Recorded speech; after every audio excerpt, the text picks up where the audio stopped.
Would you rather shift and have enlarged arms with regular legs, or enlarged legs with regular arms? I'm all about the thick thigh. I'd have the large legs for sure. Give me them tree trunks. Thick thighs save lives. Yeah, Right, that's how it 100%. works. I mean, they take lives, they save lives, whatever you need. You know what I mean? Right. Like... Right, but not to pull the gender stereotype here. A dude with big arms. Think about the broad shoulders and the large, Yep. the large biceps needed just to be able to maneuver your arms. Yep. Adam at a moment. Yeah. I don't think Yeah. I've ever seen that before. And they have skipped leg day ever since. I mean, we see more of that around the leg skip day than the other way around. Yeah, but it's the fact that with the regular sized arms and the large legs, you're gonna look so strange. Yeah. You are going to look like the freaking walkers on Endor, Return of the Jedi. All legs, itty bitty body. Yeah, man. I'm about it. Casey? Legs, Yeah. for sure. You basically yeah. form a triangle, the strongest of the shapes. Yeah. Sturdy. Try and knock me prone. Just try. You could not. Like, I mean, like, that has to be built into the kit. Cannot be knocked prone. DC 26 to knock me prone. Good luck. Yeah, but again, big arms lift you up. Prone is no longer an issue. But can those legs handle it? Yeah, kid, Those little twigs. I will put my other arm on the ground like some sort of massive tripod and pick you up with the other hand. Your little Some legs Superman dangling in the pose. air, like... Tripod, Megan! Try the strongest shape! Nah, doesn't fit. That worked out so well. You're welcome. What a stupid question, and they always work out well. The dumber the question, the more fun they are.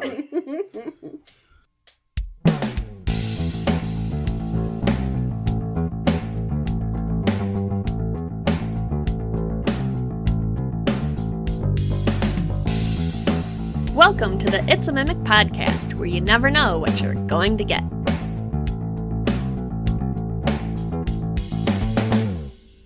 Welcome back to It's a Mimic, where you never know what you're going to get. Today we're continuing our discussion on playable races in Dungeons & Dragons 5th edition. I'm Adam, and with me today are Casey and Megan, and this episode is called Eberron Races 2, Control-Alt-Shifts. So proud. In this episode of the It's a Mimic podcast, this panel of Dungeon Masters will be sitting down to look at the bestial of the player options presented in Eberron, Rising from the Last War. What, in your opinion, do you think that a shifter druid is a solidly thematic character build, or is it a little redundant? Let's roll dice. Deal. Initiative. 15, 14, and bounced off the rim. Come on, Casey. And a 6. All right. I think it's redundant as balls. I agree, but it gives everybody else the opportunity to be a druid if they fucking felt like it. Hey, look, I have changed my tune on druids. I did not like them when 5th Ed first came out, and since then, with all the new subclasses and shit, I'm all about it. Yeah. Love them a lot. Really came together in the end. However, if you can wild shape, all your shifter stuff is never going to get used. No. So why pick a shifter? Right, yeah. Because it's kind of like, oh, I don't really want to commit to a druid, so maybe I'll try this. Yeah. But then it's kind of like, well... If you're going to do druid, you do druid. Like... The other one is the barbarian, the path of the beast, which lets you grow fangs and claws when you rage. It's all the same thing. We're just hitting it from different sides. So Shifters were always like available in other editions, though, right? Like they were. Yeah, they've in been around since 3.5. 3.5. Yeah. So Eberron is what gives us shifters, and Eberron. Here's a weird little piece of trivia. It was a fan contest who can make the best homebrew world through one of the magazines, and Keith Baker submitted Eberron, and it won, and it got turned into an actual setting that they publish. They said, here's some money, publish it yourself. And it was so popular that it is now blown up across the last 3 editions. So there are about a dozen books, not including the stuff that he has written. Because there are 2, maybe 3 more Eberron books that Wizard of the Coast hasn't written, but Keith Baker's publishing on the side, because he technically owns the rights to all of it. Yeah. As long as he doesn't use Beholders or the D&D stuff. So Things. Yeah. So, yeah, shifters have been around for a while. Shifters have been around... they were probably... I don't know if this is accurate. You could make an argument that they were about as prominent in 4th edition as barbarians, because barbarians didn't show up till the player's handbook too. Okay. And Eberron got 3 or 4 books. Yeah. And I think barbarians only got 1. So, like, that's 4th edition. So, shifters have been around for a while. Yeah. So, They exist. yeah, 20 years at least. Yeah. But anyway, before we go completely off topic, let's jump into an info break. We've previously covered quite a bit in our discussion on player options in 5th edition. For all of those episodes and more, you can follow or subscribe on Spotify, Apple Podcasts, YouTube, and dozens of other podcast apps.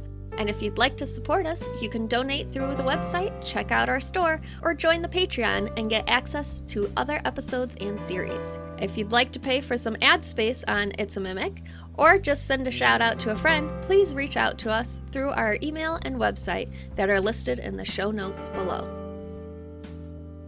I'm annoyed that rogues don't have access to medium armor. And I get why they shouldn't access most of it, but they should have access to the armor that's literally called hide. This little pun was rattling around in my brain with no real use for it, just kind of made me snort as I was doing my research. But the dumb wordplay had me thinking as I was going through spells, and I noticed that a lot of the material components in the player's handbook are jokes. For example, dark vision is a little piece of carrot. That's the material component because of the old rumor that eating a carrot would give you better eyesight in the dark. Or the fact that false life requires you to consume a small amount of alcohol or distilled spirits. You see where the jokes are? Anyway, they're not all like that. Some of them are just kind of normal, and a lot of them don't even have it listed. But every once in a while, there's something pretty funny in there. I'm throwing it out to you guys. What are your favorite material components and why? I'd like to see what you have to say. So before we jump into all of this, I gotta say, we've covered shifters very briefly in the past. Dave and I sat down and did the big Eberron Touring the Multiverse, where we did get into them and the player options. I think it was the last episode of that one, which is episode 14, I think, of the Eberron. It's been a long-ass time. We've also covered shifters in episode 116. If you're interested to know more about lycanthropes, then you can check out episodes 115 and 116 for the full breakdowns of the different types. You were on those as well, if I remember correctly. Lycanthropes? Lycanthropes. Yes. Yeah. Yeah, we did a bunch of those episodes. In fact, when I was looking in the notes for this episode, I saw lycanthropes. I'm like, ooh, neat! Ah, this is not what I thought it was going to be. No. So, shifters are also called the Were-Touched, which I totally get because Fey-Touched and Shadow-Touched were things. So, Yeah. Were-Touched. Continue the verbiage, I guess. Yeah. Yeah. But they've since given up on the phrase Shadow-Touched, and I think Fey-Touched is only in a couple elf player stat blocks, so it's not really a thing anymore. It used to be a descriptive term that meant a bunch of stuff, like you are resistant to being charmed, you don't have to sleep, you can meditate, so on and so forth. Isn't it a feat now that you can take? I think it's a feat, and I also think it's Fey Ancestry is what elves and shit are called. Yeah, Fey-Touched is a feat now. Is a feat, yeah. Yeah, it used to just be one of those words that were just the shorthand bold for italics, yeah, and this is what yeah, you can look this up at the front of the book, Yeah. right? So, Yeah. Do you just make people uncomfortable? Is that why? Because it's being touched? Because you're touched by some sort of thing. You just didn't like it. well, I mean, in fantasy, there's all sorts of touched by gods, touched by angels, touched by. Yeah. But in today's day and age, it's also the Were-Touched, wear on the doll. So Yeah. that's a little odd. Yeah. However, that's what they're called in world every once in a while. If you want to mask the idea that you've got shifters in your world, you can have your NPCs refer to the Were-Touched. Yeah. And have people feel a little bit mysterious about it. Now, I'm going off of Monsters of the Multiverse because that's the most common and recent book that we have now, but a lot of people are going to look at Eberron, so I will touch on that afterwards. So, Touch. The word I can't of the unhear it now. episode. Just be touched. Better than bestial. Yeah. I remember. I think it was Roman I was having a conversation with about how all of this smut novels about the Fae is the grandest idea of the actual Fae, where they are now leading unsuspecting women to the Force to be taken away by these sexy Fae, but you're just gonna end up in the Feywild with all these weird monstrous creatures. And I'm like, what a long play. Anyways, that was a sidebar. You can cut that. I won't. So, What Monsters of the Multiverse says is that shifters are descendants from people who are either full or partial lycanthropy, whatever that means. I don't know what partial lycanthropy is. I think, again, this is a holdover from previous editions. Full lycanthropy is you can't control it when the full moon, standard werewolf. Yeah. Partial is you can control it. Or maybe I have that backwards. Something, but we don't have these terms in 5th edition anymore. Yeah. So. It could be where looked and then where touched. Yeah. You looked at it. I don't know. Casey is so confused. Moving on. So, shifters mostly look like skinny, flexible humans, but with 2 notable exceptions. They always look slightly and subtly more bestial. I knew I had it written in my notes, so I was waiting. There we go. Yeah. What this means is that they might have like yellow eyes or pointed ears or sharper canines or other specific details like that. The other thing is they have the ability to slightly change their shape at will, so that little details about them can reflect the animalistic nature of their predecessors. Even when they've shifted, though, they're still recognizable as being shifters because the new details are subtle, like growing short fur or having their fingertips elongate to become claws, or growing more fangs for a brief period of time. And I do mean brief. You can shift for a minute at a time. Most shifters resemble a mammal, but whatever animal you choose, that's the creature who they're going to get those physical features from. There's a D6 list in Morden Kanan Presents Monsters of the Multiverse that lets you choose from among the most popular choices, but they very clearly left out were-ravens, were-bats, and the jackal were. Interestingly, they make a distinction between the 2 kinds of werewolves, with one option being like a wolf and another option being like a dog. And that'll give you a different one of the 4 sub-races. It doesn't actually matter, and I wouldn't necessarily tie it to that. It's a good place to start thinking about it, but you can do whatever the fuck you want. The common mechanics that we're dealing with now are, because it's Monsters of the Multiverse, your ability bonuses are +2 in one and a +1 in anything else that you choose. Yeah. Or 3 +1s in whatever you want. You're a medium humanoid with a walking speed of 30 feet and 60 feet of dark vision, because of course you are. You get proficiency in 1 additional skill: acrobatics, athletics, intimidation, or survival. And it's like, okay, I'm annoyed by this because those are the 4 that you're likely to fucking get with the classes that you're likely to play as a shifter. Yeah. Right? Like, you're going to play roguelike ones, and you're just like, oh, thanks for giving all of that to me up front. yeah. Yeah. And like, I'm also going to be proficient at this in, like, my barbarian who's going to have acrobatics, athletics, intimidation, and survival. Or my druid who's going to have survival. And like, they all just have the... And I mean, like, thematically makes sense, but remember, if you run out of options and you've doubled up on everything, it is within the rules as written that you turn to your DM and say, it makes sense on my backstory if I'm also good at religion. Can I do that instead? Yeah. And that's fine. So, yeah. As a bonus action, you can shift into your more bestial form, and it lasts for 1 minute until you die, or until you use a bonus action to shift back. But you can only do this a number of times per long rest, equal to your proficiency bonus. So, twice at the minimum, 6 times at the maximum. Great. When you shift, you get a couple of simple mechanical bonuses, but the one that every shifter has in common is that they gain temporary hit points equal to double their proficiency modifier. Now, if you're going off of just Monsters of the Multiverse, then you're missing out because Eberron Rising from the Last War has a lot more info, including, first of all, there's some confusion about why shifters are the way they are, with lycanthropy in the family tree being just a single theory. The other one is that's popular is being actually possessed by spirit animals. Mm-hmm. And then all of the other lore is all about being possessed by spirit animals. So where the fuck is this? It's also stated that they're more primal in attitude, often having trouble navigating the wildness inside and the civilization as well that they're part of. So they kind of flop back and forth. As such, they tend to be found on the outskirts of societies, especially in rural areas and around humans. That's where you're going to find them. They're not hanging out with elves. And while they can be friendly and form strong bonds, most shifters prefer to be self-reliant and free. Always be prepared for the journey yet to come is an old shifter proverb. Fuck Monsters of the Multiverse. They just hacked this shit out. I'm annoyed about it. Some guy finished that off the night before. Yeah. Handed it in at the last second. I thought I copied and pasted all of it. I just got the first 2 paragraphs. The animal spirit that lives inside them is something that they must bond with in early childhood. And some shifters even believe that these animal spirits are separate totemic entities that merge with the shifter's soul. It's this spirit who guides and shapes a shifter's life, spiritualism, psyche, and attitude.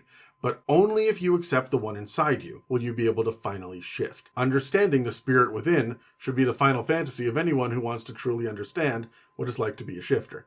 There are a few more details about how the spirits of each of the 4 kinds of shifters might impact the shifter's physicality. The Eberron book states that most shifters are barbarians, rangers, and rogues, but they can be any class and of any faith. Honestly, though, gods and goddesses of nature, the hunt, animals, or the moon make the most sense to me. Yeah. When it comes to naming conventions, they usually end up with some sort of noun or adjective that describes either their physical nature or a strong personality trait. We had Fang. That's straight out of the book. But other examples are Grace, Grim, Cat, Stripe, Talon, Red, and other shit like that. So we learn that they reach an age of maturity faster than humans, reaching adulthood at 10 years old, but only living to about 70. In D&D, humans live 80 to 100, so a little bit shorter. Eberron also has different rules for the temporary hit points gained when shifted, now stating that it's your level plus your cons modifier. Also, you can only do it once per short or long rest. So, here's a comparison side by side. Monsters of the Multiverse, so the reprint, says you get 4 to 12 temporary hit points, depending on what level you are, and you can shift between 2 to 6 times per long rest. In Eberron, it says, I assume that you've got a constitution of +2, because you're a shifter, you're going to be fighting, that you would have between 3 and 22 temporary hit points, but you only get to it once per short rest. It sounds more shitty. It's shittier at high levels because 12 hit points is nothing at level 18. Yeah. But being able to shift over and over, like getting into combat and then you drop your shift and then you get into another fight, so you get them back. Yeah. Means that 4 to 12 at level 18, you're going to have like a +6, right, proficiency modifier. So you're going to have that, let's say you've got 8. But it's actually 6 times. So you'll have 48 temporary hit points over the span of an adventuring day. Yeah. As opposed to you only, short rest twice. And at level 18, you'd have 22. Yeah. No, sorry, 20. So you're only going to get a maximum of 40 in a day. So technically, Monsters Multiverse is better. It's just underwhelming. That was so much math in a very small amount of time. Well done. Thanks. my brain. It's at the end of the day, and I didn't hear a word I just said. I'm certain it's correct, but I did not hear I'm it. about 99.9% sure that it is 65% correct. Yeah. But I'm only 99% sure that 65 is correct. So the last thing that I want to point out before we move on to the sub-races here is that in previous editions and other publications that are not official 5th edition, there are more different kinds of sub-races than just the Beasthide, Longtooth, Swiftstride, and Wildhunt. We also had Cliff Walk, which gave you like a bonus to climbing. Gore Brute, which had horns that you would be given. You had additional strength, and you would essentially get a charge attack. Yeah. And then Razor Claw, which is not the damage I was expecting, but rather perception, because they're hunters. So you get a bonus to perception. And the last one is Dream Sight, which is the most rare of all of them, which is a bonus to animal handling, and you get to speak with animals, and you've got an affinity for the natural world. So you're a druid. Yeah, there's your druid. So if you wanted to be a ranger with a little flavor of druid, that's the one. It's a good addition to do, So that's what we have for the base shifter. So I've got some questions. Let's roll dice. Sure. I'm taking this. I'm taking this one. I go black? Oh. Okay, I got a 15. I got a 14. 13. Wow. 13, 14, 15. Megan, if you were to think about a settlement of shifters, what's the kind of thing that you would expect to see? So I was thinking this because it depends on what kind of shifter it is, if whether they're going to be like a pack mentality or if they're going to be more of a solo artist, you know what I mean? But I feel like I would love to have a cohort of shifters that live within a city, like in the underground kind of thing, and they're rogues of the city that have like an underground probably like Were Rat is there. Yeah, like something not as like graceful or beautiful or what have you, but more like they're the people that you go to when you need to get business done, or like again they're the unknown like mystery of the city, but they're down there, you know, doing their thing, causing their ruckuses, so on and so forth. But they would have like their own, like, I'm thinking Oliver Twist for some reason. Like that movie pops into my head when I think about this. So they have like the younglings and the kids going out and like doing the thieving for the older folks and so on and so forth. So they don't know they're doing wrong, but they are, right? That's really cool because in Eberron, they've got one big capital city called Sharn. Yeah. And it's all based on, like, there's just different districts, but it's called the City Towers. And it goes so far up, like, it goes up into the clouds. Yeah. However, depending on how high up the towers you are, that depends on, like, your social status and your wealth and whatnot. Mm-hmm. So when you get right down into the depths of the city, like ground level, it's dirty and grimy and dark, and everything is cast in shadow all of the time. And that's where I think your shifters. That's where I'm thinking that would happen, right? I imagine them as a settlement that they had to create one out of necessity because they had nowhere else to go. Mm-hmm. And so that settlement would be very much ingrained in it. They take care of themselves. They don't do anything for, like, they don't outsource help from anyone. They exist and coexist on their own. And if you found them, it's probably because they knew you were looking for them, kind of thing, right? So, but yeah. I looked at it from a very different standpoint, and I was going to lean into the idea of them being around like a rural community because I wanted very much the outskirts of a society. Mm-hmm. So they would want to be close enough to nature. They'll probably hunt. They would probably fish. They would be really useful as guides in the wilderness. And whenever they feel the animalistic urge to just go out and do the Dave thing, and just fuck off for like 3 weeks. No one knows where he is. He just appears one day. Yeah, with strings of bloody meat still between his tooth. Yeah. And then like when they feel they need to do that, they could just do that. Yeah. And so I was actually thinking about a small guild house in a human community, a human farming community, and the guild house is right on the edge of the farmland and the wilderness. And you go out there to get like your day laborers, and everybody knows them. They're accepted in town, but they all live in one gigantic house right on the outskirts of town. You just described Twilight. I'm glad you said it. That was like as soon as you were finished talking, I'm like, this is Twilight. It's Twilight. It's the Cullens. Yeah. The Cullens. I'm so bad impressed. Go. I retract my entire statement. Sorry, no, what is this? Because look, I understand that everyone else on the podcast is younger than me, except for one person. And so you all have read Twilight and give a shit about it. Amen. What is this? Half of the listeners will have read Twilight. Well, yeah, I mean, the Cullens, they live in a house on the outskirts of the city. And are they shifters? Well, they're vampires. They're vampires. Oh. So they like hunt. They live in the wilderness, like a beautiful, gorgeous house because they're rich because they've lived for hundreds of years. Sure, fantasy mansion bullshit. in the forest. Yeah. And then whenever they have to go out hunting, they just walk out their backyard and go hunting in the forest behind their house. Yeah. But everybody knows they're there.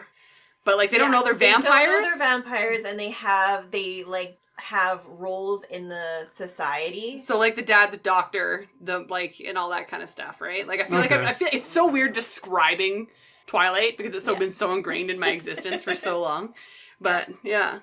Yeah, I was really imagining like a giant farmhouse that's had like additions added onto it as like the decades have gone by. So it's this big lopsided, misshapen building that's right on when you're on the road out of town and you have to go through the wilderness to the next city, this is the last like humanoid structure you see before trees. Yeah. Yeah. Right? And so it's Twilight. Yeah. Although I bet the shifters smells just a little bit more like wet dog. Yeah. No, that's the werewolves. They smell like wet dog.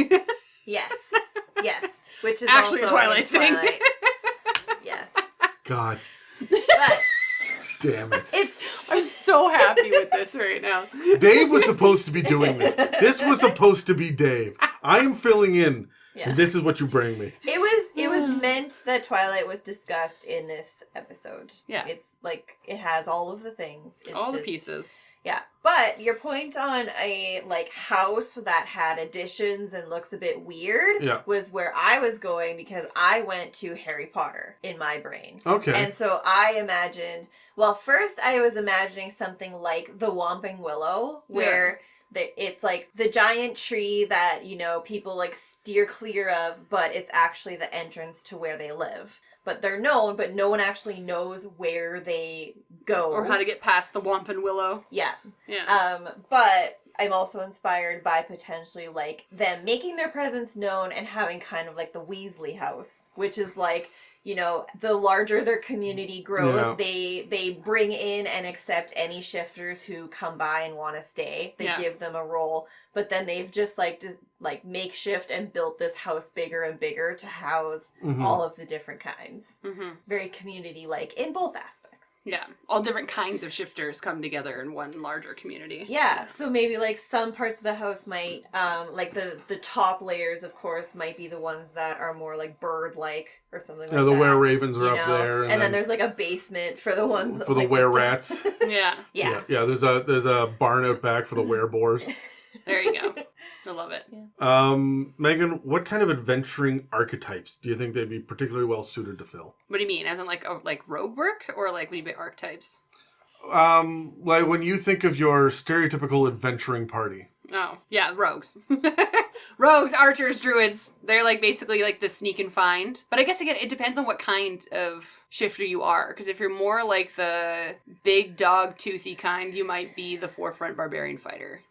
And the leader of the pack. Do you see them as spellcasters? I do not see them as spellcasters. I don't know why, but I don't. Maybe bards. But like that's as far as I would go. I don't really see a shifter being a wizard. I really, really like them as a sorcerer. Okay. That's, I mean, you're living in Harry Potter for Casey. Yeah, so here, I like them as sorcerers because that con is going to help with your, depending on which book you're going with, it's going to help to boost your temporary hit points. But also, sorcerers, spellcasters are really, really shit at defending themselves in like melee combat.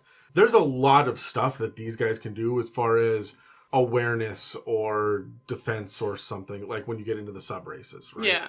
Each one of them has a little thing that I think could help a sorcerer out. Yeah, even just the temporary hit points piece is a big helper for your squish characters, for sure. And unlike the druid, who cannot cast spells if they don't have opposable thumbs, or the Path of the Beast Barbarian, who can't cast spells when they rage, a shifter can shift and cast spells. Yeah, nothing changes for them. Yeah. Yeah, that's So that makes sense. You could have your druid that then cast spells. Yeah. Okay, well... I'm convinced. Oh, okay, let's go through the list. Artificer? No? Sure. I would. I think that's cute. Tinkering with your hands. Were-rats finding things and building random shit in the basement. Oh my god. Yes. Barbarians, clearly yes. Clerics? No. Yeah, like, I can't see cleric or paladin, really. No, it does say they can have any faith. Like, you can do whatever you want with them, but... They just don't... Maybe like the Oath of the Ancients, which is all about nature, or the nature domain cleric, if you are desperate to have a party of shifters and you need a healer. Yeah. Bards? I would see bard, yeah, I could see that. It'd be like a party trick for them. Oh, Yeah. Okay. Yeah. Yeah. Or... Never have to use disguise self, right? Like... Yeah. And you can use your magical secrets ability to like steal some of the spells from druids. Yeah. As well to pad that out. Yeah. And cover up some like botched performance. You can be like, yeah, well, and then just like shift. Bye. Surprise! This audience is a little rough. I'm so scared. I don't want to be in that audience. Druids, clearly, we all said yes. Yeah.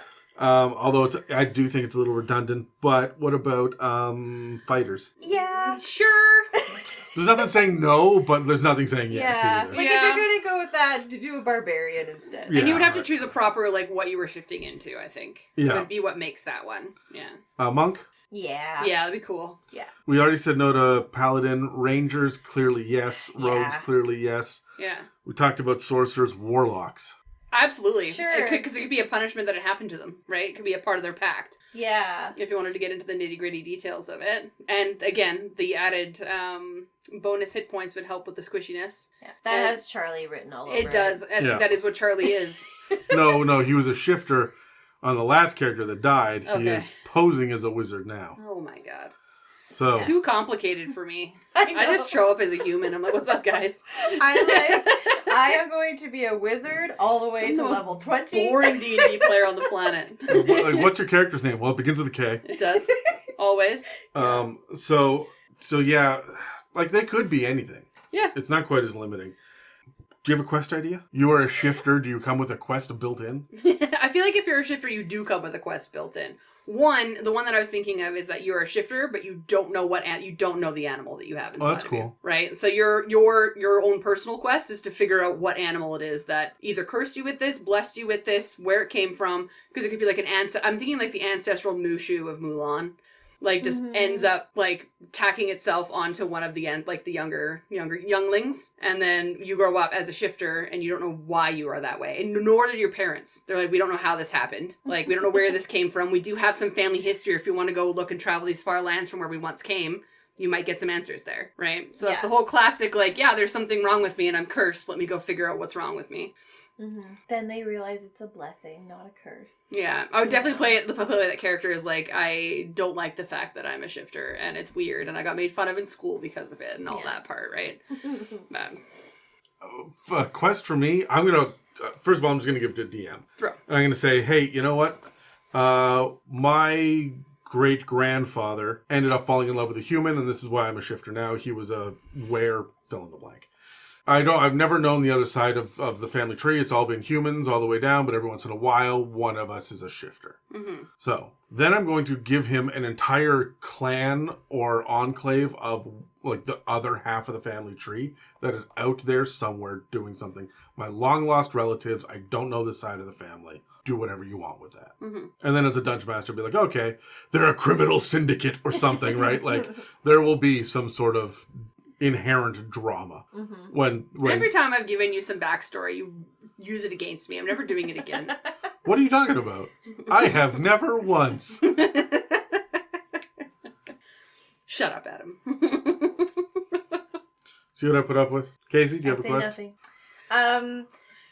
Well, as you were describing everything in the first part, it screamed like thick backstory. Mm-hmm. Like with 2 C's or 3? Well, are we talking thighs or arms? Thighs. And then 3, yeah. This is Casey and I. We're in for the thighs. Yeah. Give me the drummies. So, I also... Like, what is this fucking podcast? You asked us. I used to be the force of chaos. Back in the early episodes, I was the force of chaos. You gave me creative freedom, is what happened. You let me drink wine. It was down there. Your fault, Adam.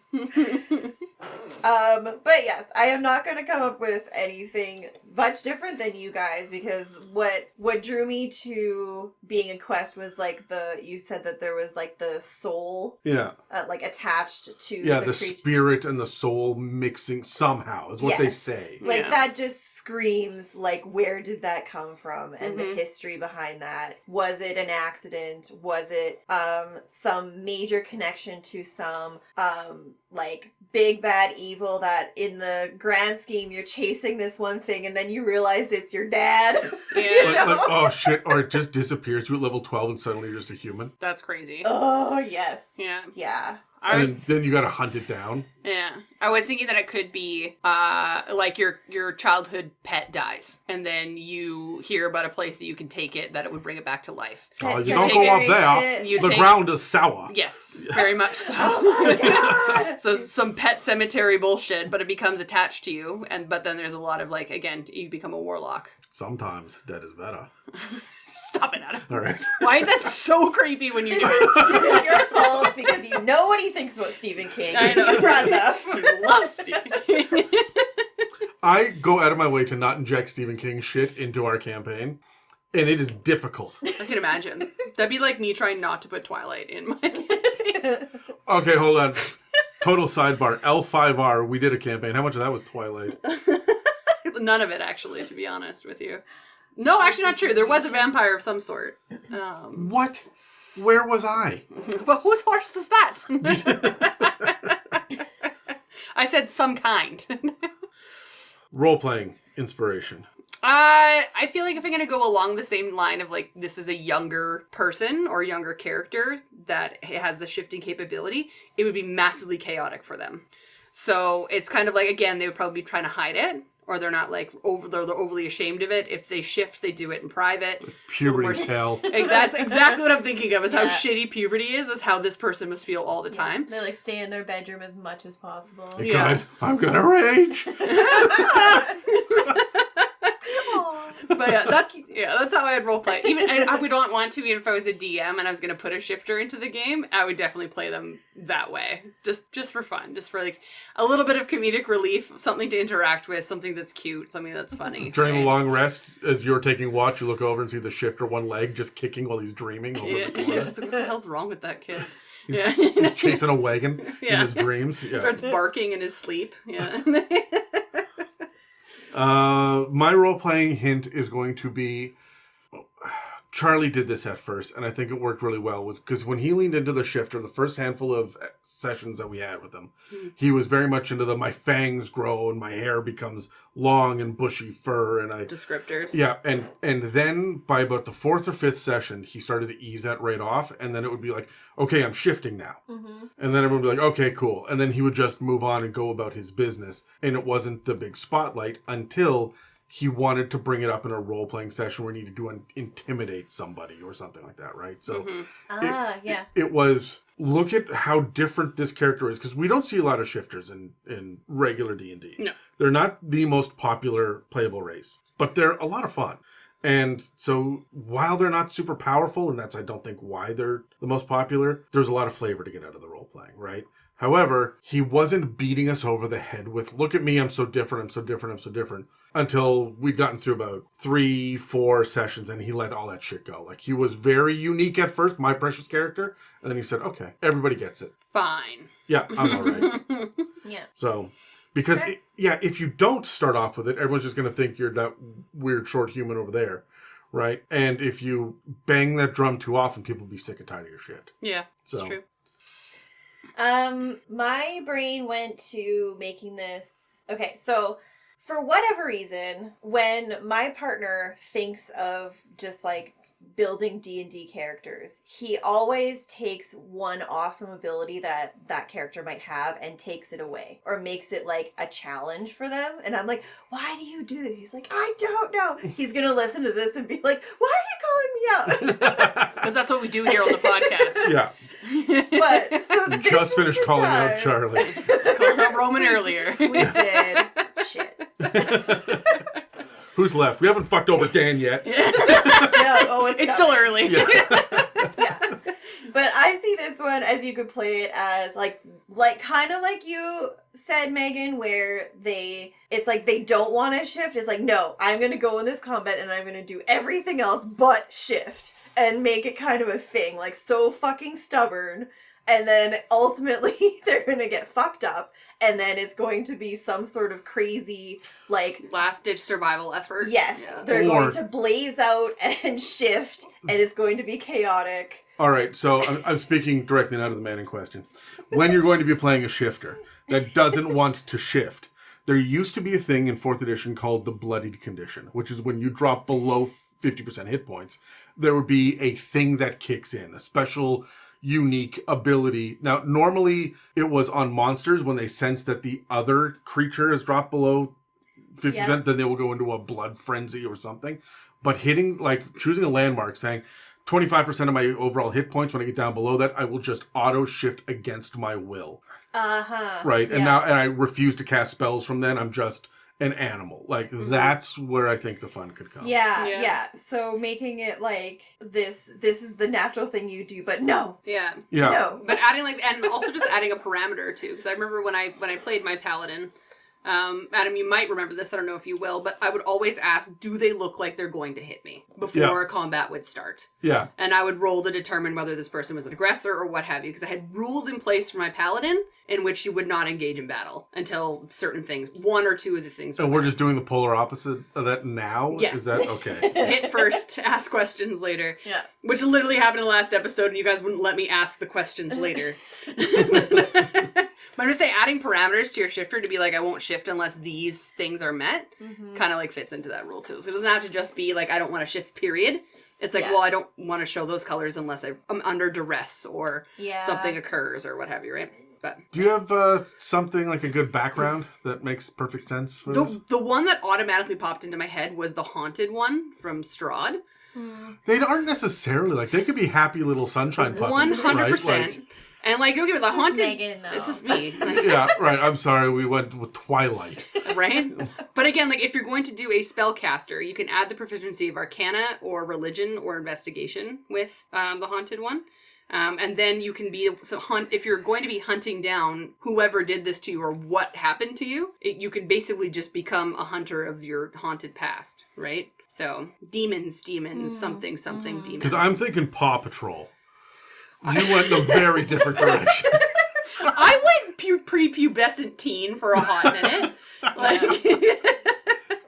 I'm going to hold my action because I've got a number of answers. I don't want to steal yours. So, do you have a background that you like for these guys? No, go ahead. I think Urchin makes a lot of sense, especially with the backstory you came up with, Megan, about being in the underbelly. I thought of Urchin for talking like the were-rats. Urchin felt good. Yeah. I like Outlander, clearly. Far Traveler makes sense. Folk Hero makes a lot of sense. For the Hermit. makeshift house on the outskirts Yeah. of town. Yeah, Hermit fits. But I think Folk Hero is my favorite because, like, you live in this community of humans, and you're one of the handful of shifters there that can just be a little bit faster, a little bit stronger. Like that shaggy guy over in the corner, or, you know, the weird little mousy girl that everyone knows you don't cross her. Yeah. Because when she gets mad, right? Like, and so you become like this little, you're famous locally, right? For the rest of this little village or community, right? So when there's a call to arms, like, I'm looking for 3 brave souls, everyone just kind of slowly turns and looks at you, the shifter. Right, and that's my favorite. Yeah, I like it. There you go. So let's now talk about the 4 different sub-races. We've got to start coming up with better words. Wizards of the Coast, get us out of this. We have Beasthide, Longtooth, Swiftstride, and Wildhunt. Yep. First of all, do we like the names of those? No. No? And I'll explain it when I explain a few of mine. Sure, okay. I don't have them. You guys each took 2, so why don't you grab those dice? Okay. And we'll tackle these in whatever order you... Oh my god, 19. You knocked me into a there 3. we go. You whore. Well, that's what happens sometimes. Sometimes you're just a whore. So, we don't judge. so Casey, which one do you want to start with? Okay, we're going to start with Beasthide. So, I've been calling it Beasthide this whole time. Anyways, continue. Man's laughter.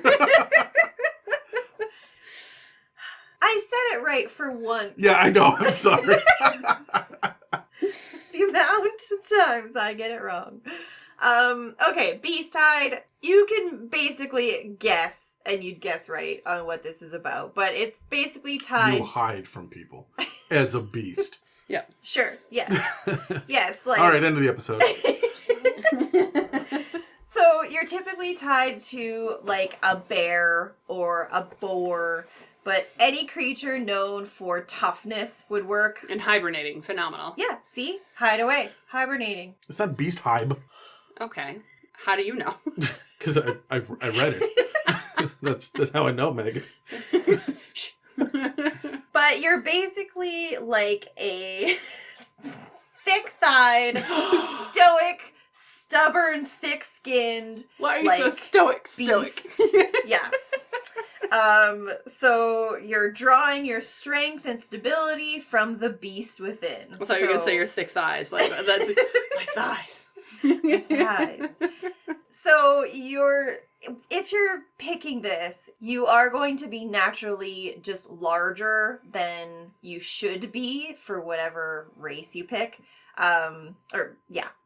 So without shifting, in my opinion, everybody will notice how large you are. It's like, Jesus, you know? No, yeah. That's what you're gonna be. Yeah, that's what you're getting at, yeah. Like, Kind without of like shifting. what was a Bairn in The Hobbit? He was the big werebear, Oh, yeah, okay. right? But his human form, everyone's just like, holy shit, you're big. Yes. Yeah. Yes. Okay. It took me a moment, but yes. Yeah, like that. Where it's like, I don't know what's going on there, but there's something. Which is kind of what you talked about. Where, like, you can kind of tell they're a shifter, even though they look mostly human. I feel like if you're doing this one, the unnatural largeness to them is what's going to give it away. Resonates, yeah. Yeah. Okay. So, with Beasthide, your con score increases by 2 and your strength score increases by 1. You are also a natural athlete and have proficiency in athletics. And the shifting feature, you gain 1d6 additional temporary hit points and have a +1 bonus to your AC while shifted. That's useful. So that can help. Yeah. And I don't know, this one just goes very well with some, like, I guess barbarian or monk. Like, this is a melee attacker. Yeah. You're going in there. You're diving in. Yeah, so you're the meat shield and the aggressor. Yeah. So the 10 hit point boost plus the AC +1, I think. I really like that for Rogue, too, though. Yeah. Because they're in there, they're mixing it up most of the time. Yeah. And now I just imagine like a tiptoeing bear. Just like on his little claws. With click, click, click, click, click, click. tiny Yeah. dagger. Pew pew. Yeah. Cha-cha. I'm sorry, cha-cha? That was the dagger. That was the dagger, stabbing. okay. Cha-cha. I love that about you. I am not a voice actor. I don't know if you know this. I don't know if you know this about her, but she's not a voice actor. Is all this from Eberron? Yes. Okay. It is. We are diving in that book. What's in Monsters of the Multiverse for these guys? Yes. Right. Thank you, Adam. So, Monsters of the Multiverse have some additions to the shifter. And so for Beasthide, nothing changes. Nothing changes at all? No. It's still 1d6 additional temporary hit points and +1 to AC. But it doesn't include, or did it include, the athletics? It doesn't add that, like, this book doesn't have the proficiencies or anything The skill like that in it. proficiencies. Yeah. That sucks. Yep. Why? I don't know. Yeah. So underwhelming. Yeah, I don't know. Okay, fine. Yeah. That book sucks. It compiled a bunch of shit, but at the cost of just giving up, like, everything.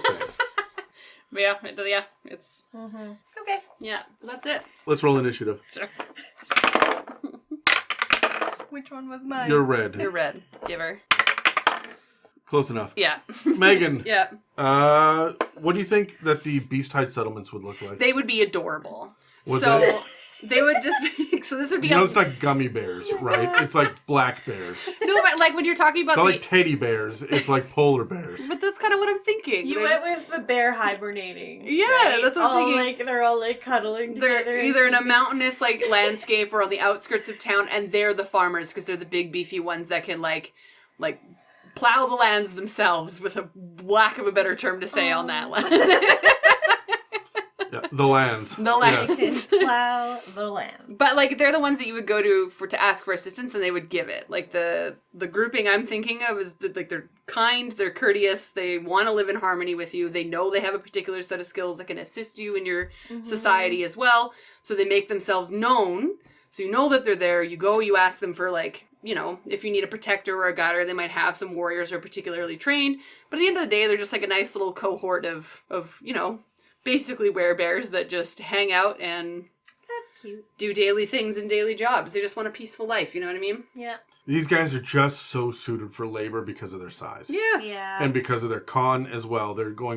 These guys work in the fields. Probably not the mines, but The outdoors. I'm thinking fields, yeah. yeah, or they're loggers. Like they'll be out there cutting down trees. These are your lumberjack types as well. Yeah. Right? So, I think that their settlements are absolutely handcrafted by themselves. These guys, I don't know why, I've latched onto the idea that these guys craft. They are out there on the outskirts. They have no use for your quaint little fireplace or your cast iron stove. They will make a bonfire in the back. Okay, so say they have been given a super shitty job that requires heavy lifting, like building a settlement for some sort of like very powerful creature or very wealthy creature. Sure. They could also be the ones that do the hard labor to build, to move the rock and chisel the stones and move them into place, or move them over so that, like, I don't know, the stone giants can craft them into something really pretty. But other than that, they are just like hard labor, and then they go back and I'm doing sob story. And they, like, share their, like, pot of stew that is just super shitty, but they're all there for each other. Oh, I like how mine's like a great happy story, and yours is like, nah, they got fucked over. Yeah. But I don't know what it is about these guys. I don't feel like they are angry about it. I feel like they're just going to get the job done. This one's not great. The next one should be better. Yeah. Yeah. Like, it's just like they're just doing their thing. They're not, like, enslaved or anything, but they have this job. It's very hard. All they do is move stones all day. But you very see, difficult. we've latched on to the bear. The Yeah. boar, however, to me is more, what's the word I'm looking for? They're more selfish. And they're going to try to intimidate more to get their shit. Mm-hmm. These guys will be the lumbering thugs in the back alley. Yeah. As opposed to the bear who is going to be out doing the labor work, right? Yeah. Or, like, the bouncer to the speakeasy. Yeah. Yeah. Yeah. Any class that sticks out for these guys? Barbarian fighter. This is the fighter one that would fit. Yeah. Yeah. Yeah, you're big and strong. You go punch. Yeah. But I also like the idea of the singing bear, so let's make it a bard. Oh, God. Yeah. You know what? The con and the strength scream barbarian and fighter, but the con screams sorcerer too. And I like these guys being very fastidious. Like they can't stand being dirty, so they'll prestidigitation that shit off of themselves. Like they're just very clean people. Adorable. Constantly with sawdust in their fur, and it drives them nuts. So maybe they should be the ones that have, like, obnoxiously large legs, and that's what makes them stick out. And so then when they're, like, being the bouncer, they are a monk. And so they can just, like, from one place, just punch, like, 6 times. Oh man, I want the monk collective of werebears. Like, give it. But like with the massive rippling thighs in like jorts. Yeah. Fuck yeah. Yeah. The first thing you see is that. Is the jorts. Do we have, I'm so scared to ask, any role-playing hints, Megan? Again, for these ones, I feel like they lean into their shifters, like, abilities. They have no fear. They're not afraid of it. They know what they are. In fact, an idea that I kind of had for the whole, like, history or backstory is that they actually pass down their shifterness to their children. So it's a part of their cohort and, like, group that all the souls move from person to person as they pass away, and there's a new one born, and so on and so forth. So they're reincarnating the spirits? Exactly, yeah, cool, right? okay. And that came to my mind when I was thinking of the monk collective, and the fact they believe in the reincarnation of it, so whenever one passes, a new one is born, and then the souls just get recycled within the system. And if someone dies before the next generation, then the spirit is hibernating. Yeah, hibernating. Yeah. Just kept in a little jar far away into the forest in a little cave, you know? Just hiding, having a good sleep.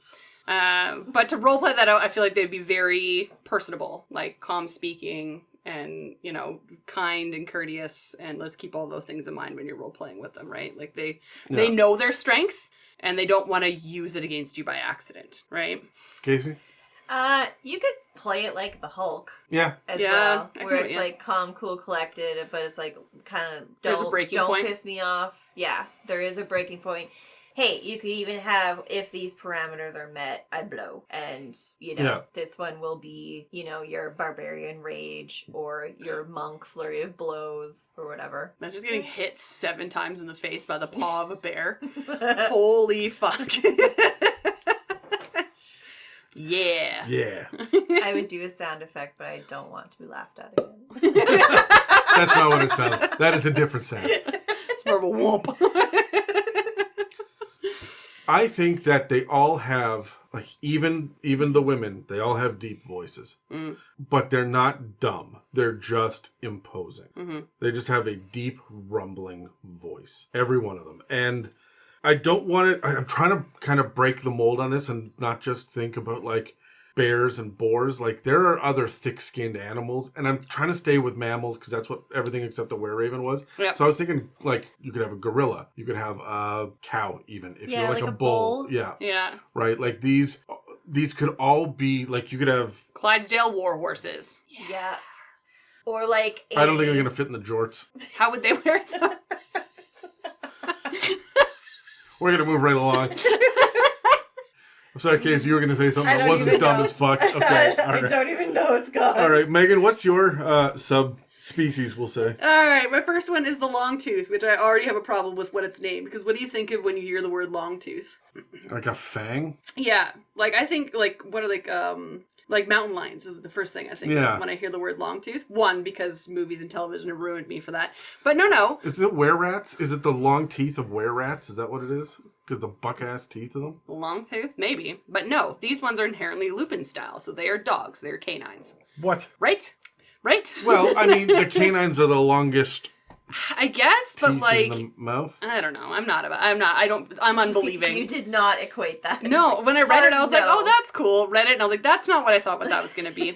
However, so, of course, these ones do run in a pack. The first thing you think of when looking at these ones is usually like your classic wolf or other dogs or large dog-like creatures, but you can also do any other pack-driven, like, predator. So hyenas are included in that as well.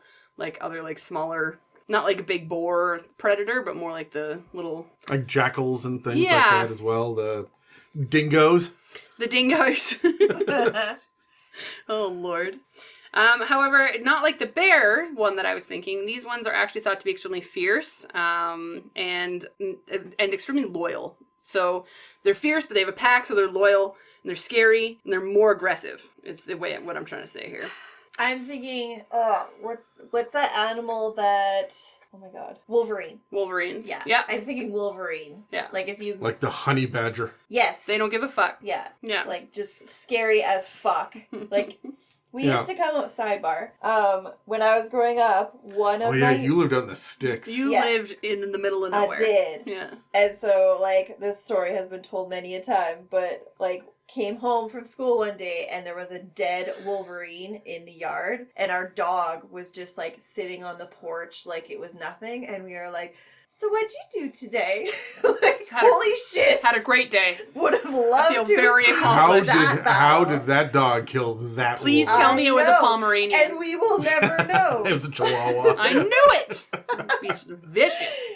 No, it was a German Shepherd Retriever mix. Yeah, okay. Yeah. Yep. Oh. Shit went down and nobody saw it. Was nobody fucking saw it. Was the dog marked, like scratched up? Like, there was bits, you could tell that it lost some hair along the way, tufts of hair, but that was it. Like, no slashed face, no, like, bleeding marks. Like, I'm just like, we were, like, baffled. So proud. But it was like, well done. Now you're a little more scary.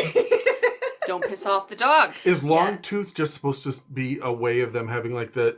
Because it's all Beasthide, Wildhunt. Is Longtooth their way of just saying fanged? Pretty much, yes. Because it'll come up in some of their special abilities. Okay. So, to make more sense, they do get a +2 in strength and a +1 in dex. So, okay, yeah.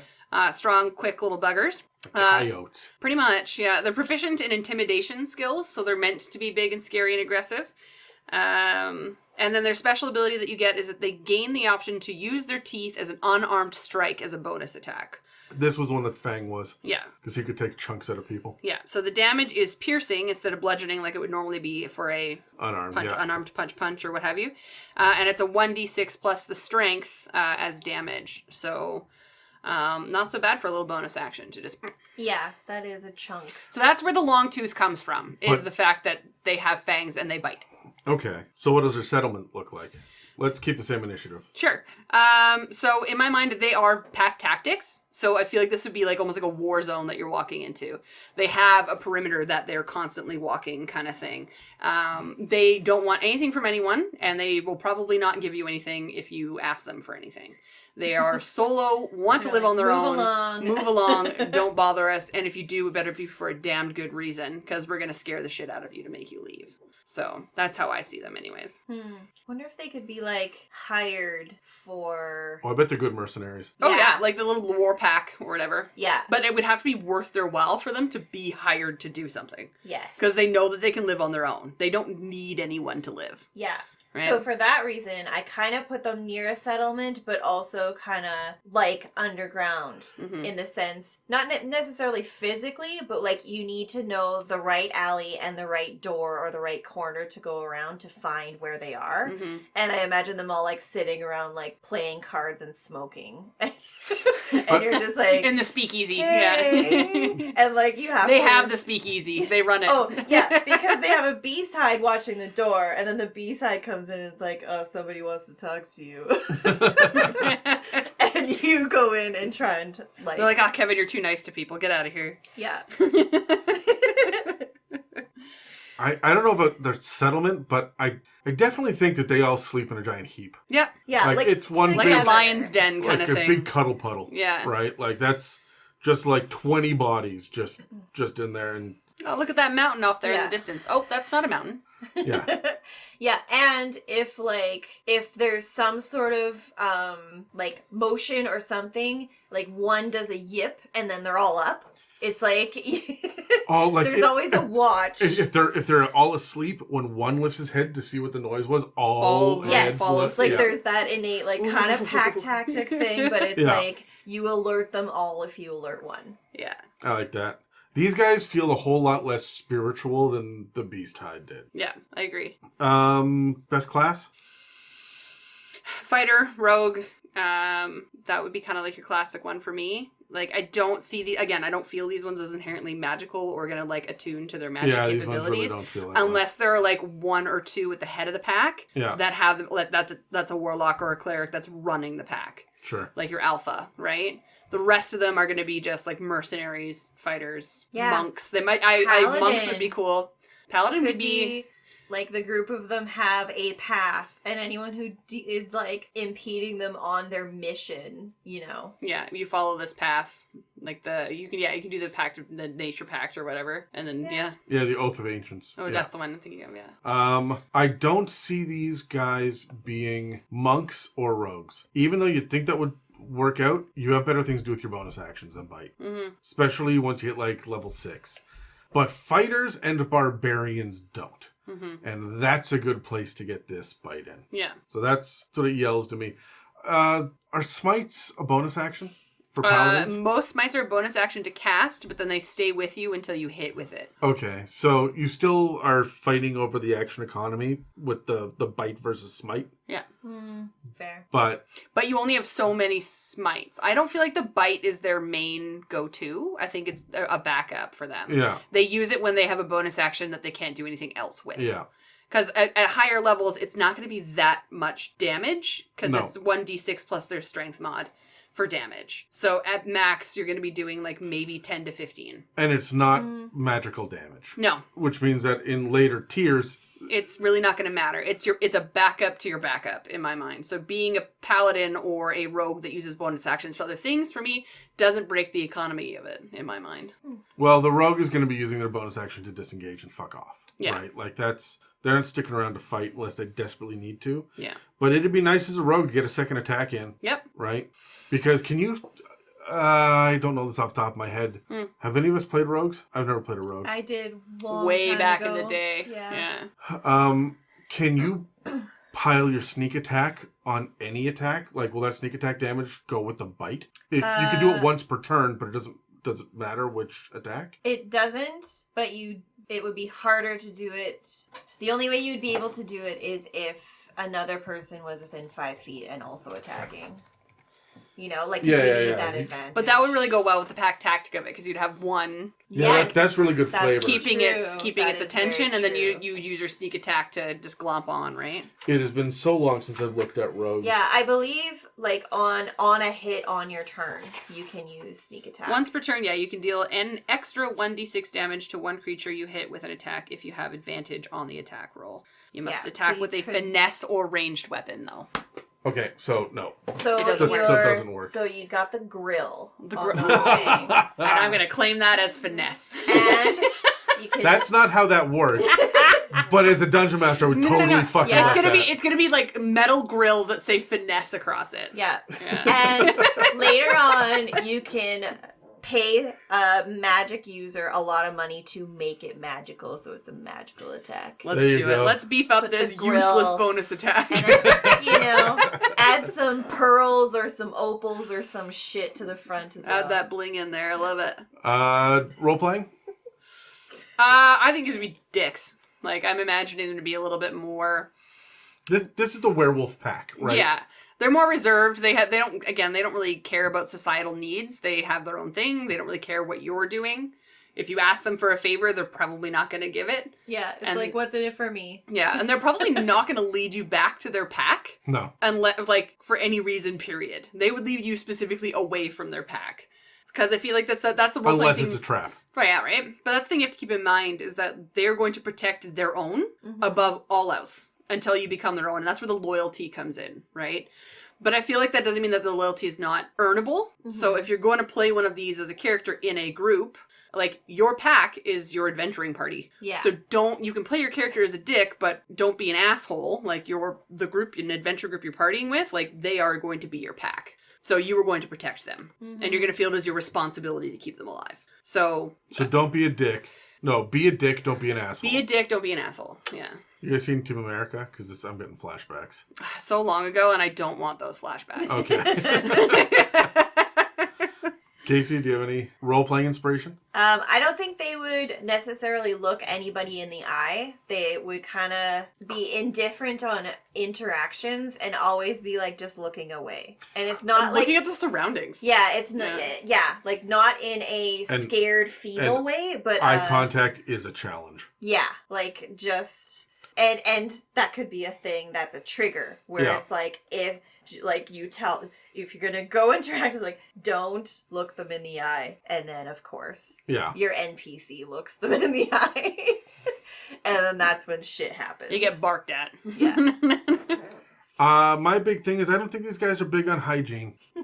Yeah, no, I don't think they care either. It's like the wet fur. Wet dog smell. Yeah. Yeah. They're just they're always the day after they should have had a shower. Yeah. I'm thinking, who was it? Sirius Black that had the ability to, was a were-dog? Yeah. That looked like a mutt. Yeah. That's what I'm imagining in my head, too. Constantly gross. Yeah. Stringy hair. Fleas. Did Gary Oldman have fleas? I don't know. I don't know him personally, so I What's your next one, Casey? Okay, so we're moving on to Wildhunt. So born from any creature that tracks its prey, it is sharp and insightful, so constantly alert and wary of potential threats. Alternatively, you can play the Wildhunt as focused on within and intuition. So for me, this is like you're either wildly paranoid or wildly introverted. Whichever way you want to Paranoia, pick. I love. Yeah. Regardless, their hunting skills cannot be beat, and they tend to be spiritual leaders in the shifter communities. So we're going back into that kind of realm, potentially. Okay, so this replaces the one that I mentioned before, the dream whatever. Yeah. Yeah. So if you choose Wild Hunt, your wisdom score increases by 2 and your dex increases by 1. You have proficiency in survival. The shifting feature here is you have advantage on wisdom checks, and no creature within 30 feet of you can make an attack roll with advantage against you unless you are incapacitated. Because basically you see fucking everything. So nobody gets to roll with advantage on you.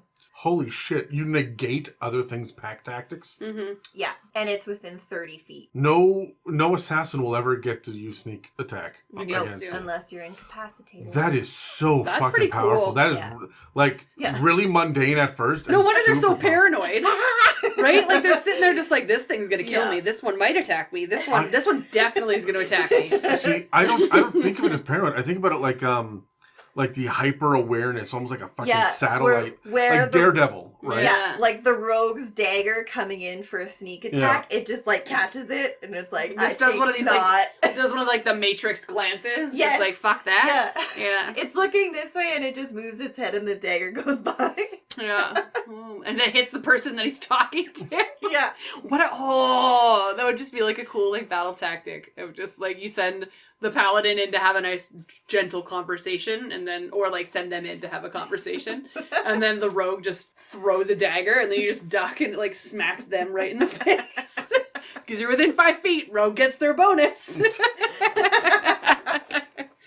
And it's a finesse weapon. Amazing. It is. Is that everything? That is it. Unless unless. Multiverse has something. I don't think there is. I mean, besides the lack of skills, and we've changed the ability scores. Yeah. It's like not even anything really fancy. Yep, less awesome. It's just like a tiny, the last piece, and that's it. Yeah. Boo. Yeah. Boo. All right. So, same order. Megan, you're first. What would one of the settlements for these guys look like? Oh, man. I just feel like they're talking all the time. So the settlement will be constantly loud. But that's because they don't need the silence to be aware of what's happening around them. So they would come back from whatever, like adventure they were on or what have you. This is home. Everybody comes home every once in a while.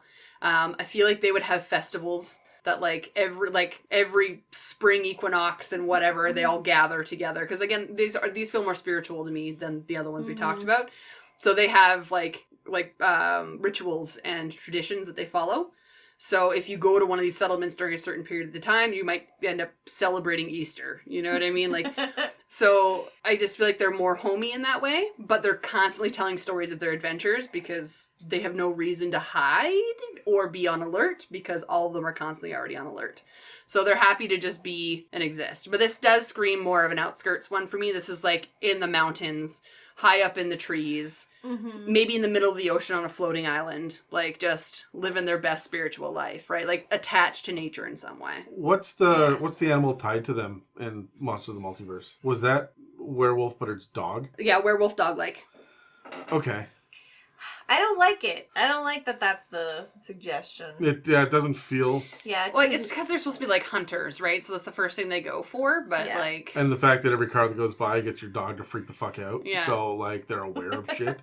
Dog whistle, you know what I mean? Yeah, but I really... Okay, I was going to go out of order. Casey, what's the settlement? I couldn't remember the order anymore. I just know Megan goes first. I know. So I went, like... Thank God you said goes. Continue. I took this as bird-like. Hawk, owl, living like their community is, high in the treetops. Yeah. They're very alert. They can tell, and there's that chatter, like you were talking about, like the bird chatter. Constantly, right? Yep. And, just the rapid head movements that birds have. Your were-ravens are going to fit this nicely. I think so, too. Yeah, especially because they're hunters, right? Like, they swoop down and they... Yeah, that's where my head went when I thought about the animal tie. Yeah. Is something like a bird. See, I went in a very, very different direction than you guys, because all I could think of the whole time you were talking was monks. Because of the spiritual awareness. It's not just within, but also without. They know everything around. They have it all kind of in lockdown, and they... Okay, they're like, let me take you up the mountain. They just scale up one side of the mountain. You're like, oh, shit. Can't follow you there. It's like... or just fly away thinking that you're going to be able to follow them. Like... But I do like that every once in a while you have like the really spiritual one, and the rest of them are all hunters. But there's one that's like in the midst of them watching the moon going, we need to go east. Shit. Yeah. And everyone, and tells stories of our ancestors, the werewolves. Yeah. Right? And they have a big, massive head thing on their head. Like a headdress, kind of? Yeah, like a headdress. I was trying not to use the word headdress because I did not want to appropriate. But like... There's regalia. Yeah, right? Clearly, like, they are of note different. Well, because I see them as being, like, again, like, we're going to get into, like, the other, like, classes and what they can be, but I feel like this is going to be your druids. This is going to be the ones that you would connect to a ranger or what have you, right? Yeah. Yeah, I love the idea of them being birds, though. You guys flipped it for me. Okay, so It just makes sense. It does, but I Yeah. was very much thinking mammals because everything except the were-ravens are I mammal. know. Yeah. I miss fucking were-sharks and shit from previous editions. Like, Yeah, that was well. cool. But I'm thinking, you guys know about, like, the Burnaby murder? Are you guys familiar with this? Okay. No. Do I want to know? I live there. Yeah, this is actually kind of neat. You may Oh no, you mean the murder as in the Of crows, that not migrate some murder. constantly. Yes. I was like, what murder in Burnaby? So, for those of did you... that on purpose. No, it's called the Burnaby murder. It That's is, yeah. But for those of you that are not familiar with local Vancouver lore, there is a... What would you be? There is a group of crows that, like, ranges in the thousands. Yeah. It's huge. Yeah, we're not talking like it a literally blocks out the sun. Blackens the sky. Yeah. But have you noticed that it never makes noise? Oh, silent as fuck. Do you know the reason why? No. Because crows, when they witness another crow dying, or like actually dies, or they run across a corpse, they actually get quiet, and they will not make any sort of noise except alert and alarm. But they will not just caw out to each other for hunting purposes or mating purposes or anything. They shut up for like 7 to 10 days. There's a period of mourning every time. And when you have that many thousands of crows, you will run across dead ones all the time. Yeah. But here's the other cool thing. There's some studies that show that even if a crow didn't see it, but sees another crow that is actively in mourning, it will not make noise either. To respect the mourning of the other one. Isn't that weird That's and cool? wild. So if there's one that is aware of something that dies, they all get very, very quiet. Could you imagine, like, you come across this, like, collective of were ravens or what have you. You walk in and, like, one of your party members that you're carrying, like, died in battle and you're bringing them to, like, pay your respects or whatever. And you hear the chirp, chirp, chirp of the birds, and then all of a sudden one sees you and then everything goes silent. Or you come in the middle of the period of mourning, and you've never been here before, and they open the gates to you, but everyone is just quiet. Yeah. And they allow you in, and there are the 3 or 4 in the regalia that are just, like, actively meditating, and everybody else is kind of sitting around, sharpening their weapons, waiting for the next hunt. They're gearing up, but no one's speaking, and it's very somber. And then the next time you're here, it's like, hey, how's it going? Everything's fine, right? Like, because nobody just died. Oh man, that fits so perfectly. That's in really cool. Either way you want to spin it, like the intuition, and then the incredibly insightful. Like, oh, it fits so good. I like that. So, it has to happen. What kind of class, Megan? Well, I was gonna go druid, or like that was my. Why would you? Yeah. Or I would do paladin. I feel like you could do any of the spiritual sides, so you can do cleric. I think with this one too. Yeah. So druid, cleric, paladin. Those are the divine casters. That's what you get, I think that you could do warlock if you wanted to make it more of a darker crew. Yes, rangers also. Yeah. Divine magic. So. Yeah. So, or just bards. All shifters could be bards. We're just latching on to that one. Yeah. All right, Casey. I think you could easily do some kind of ranger, because ranger has some. What do you say? It's wisdom and dex, right? Yes. Wisdom and dex is monk and ranger. Yeah. Okay. Because you could have it, like, that one fits pretty well with, following a group and the nature part. But potentially you are also a guardian or protector style of your spiritual leaders, and that could, extend to your party as well. Yeah. Yeah. Yeah, and that can lean into you being like a, what's the Fey Wanderer ranger, or no, the Horizon Walker, that's what it is. That, is a guardian of the realms and shit as well. Yeah. So. And then what was we had a player a very long time ago that played a ranger.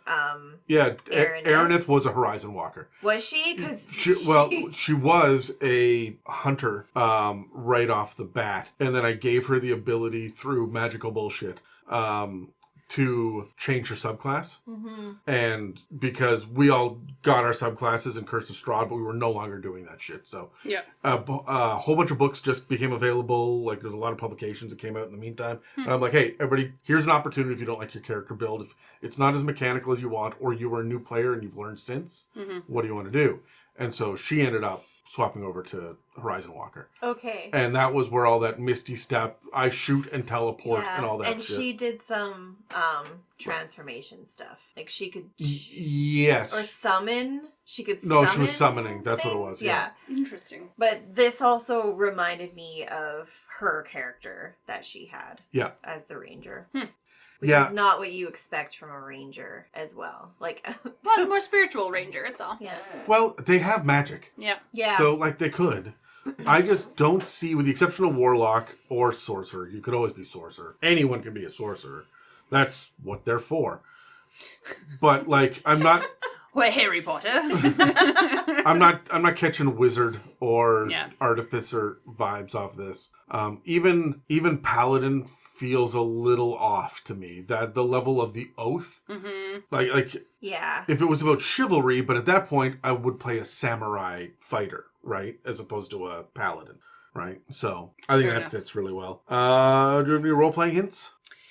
The wisdom piece is one that I would want to lean into, is that they're not dumb, they're pretty wise, they're going to have some advice, there's probably good ones to talk to. If you're going to role play one, be ready to have conversations. And yeah, you would probably, in my mind, when you have the wisdom, you would also be one of those players, if you're going to play one, that would listen to other players' stories and want to, like, absorb as much information as you can. Yeah. Especially if you're looking at their, like, groupings as ones that like to chatter and talk about stuff. So you'd just be interested in people's lives and stories, right?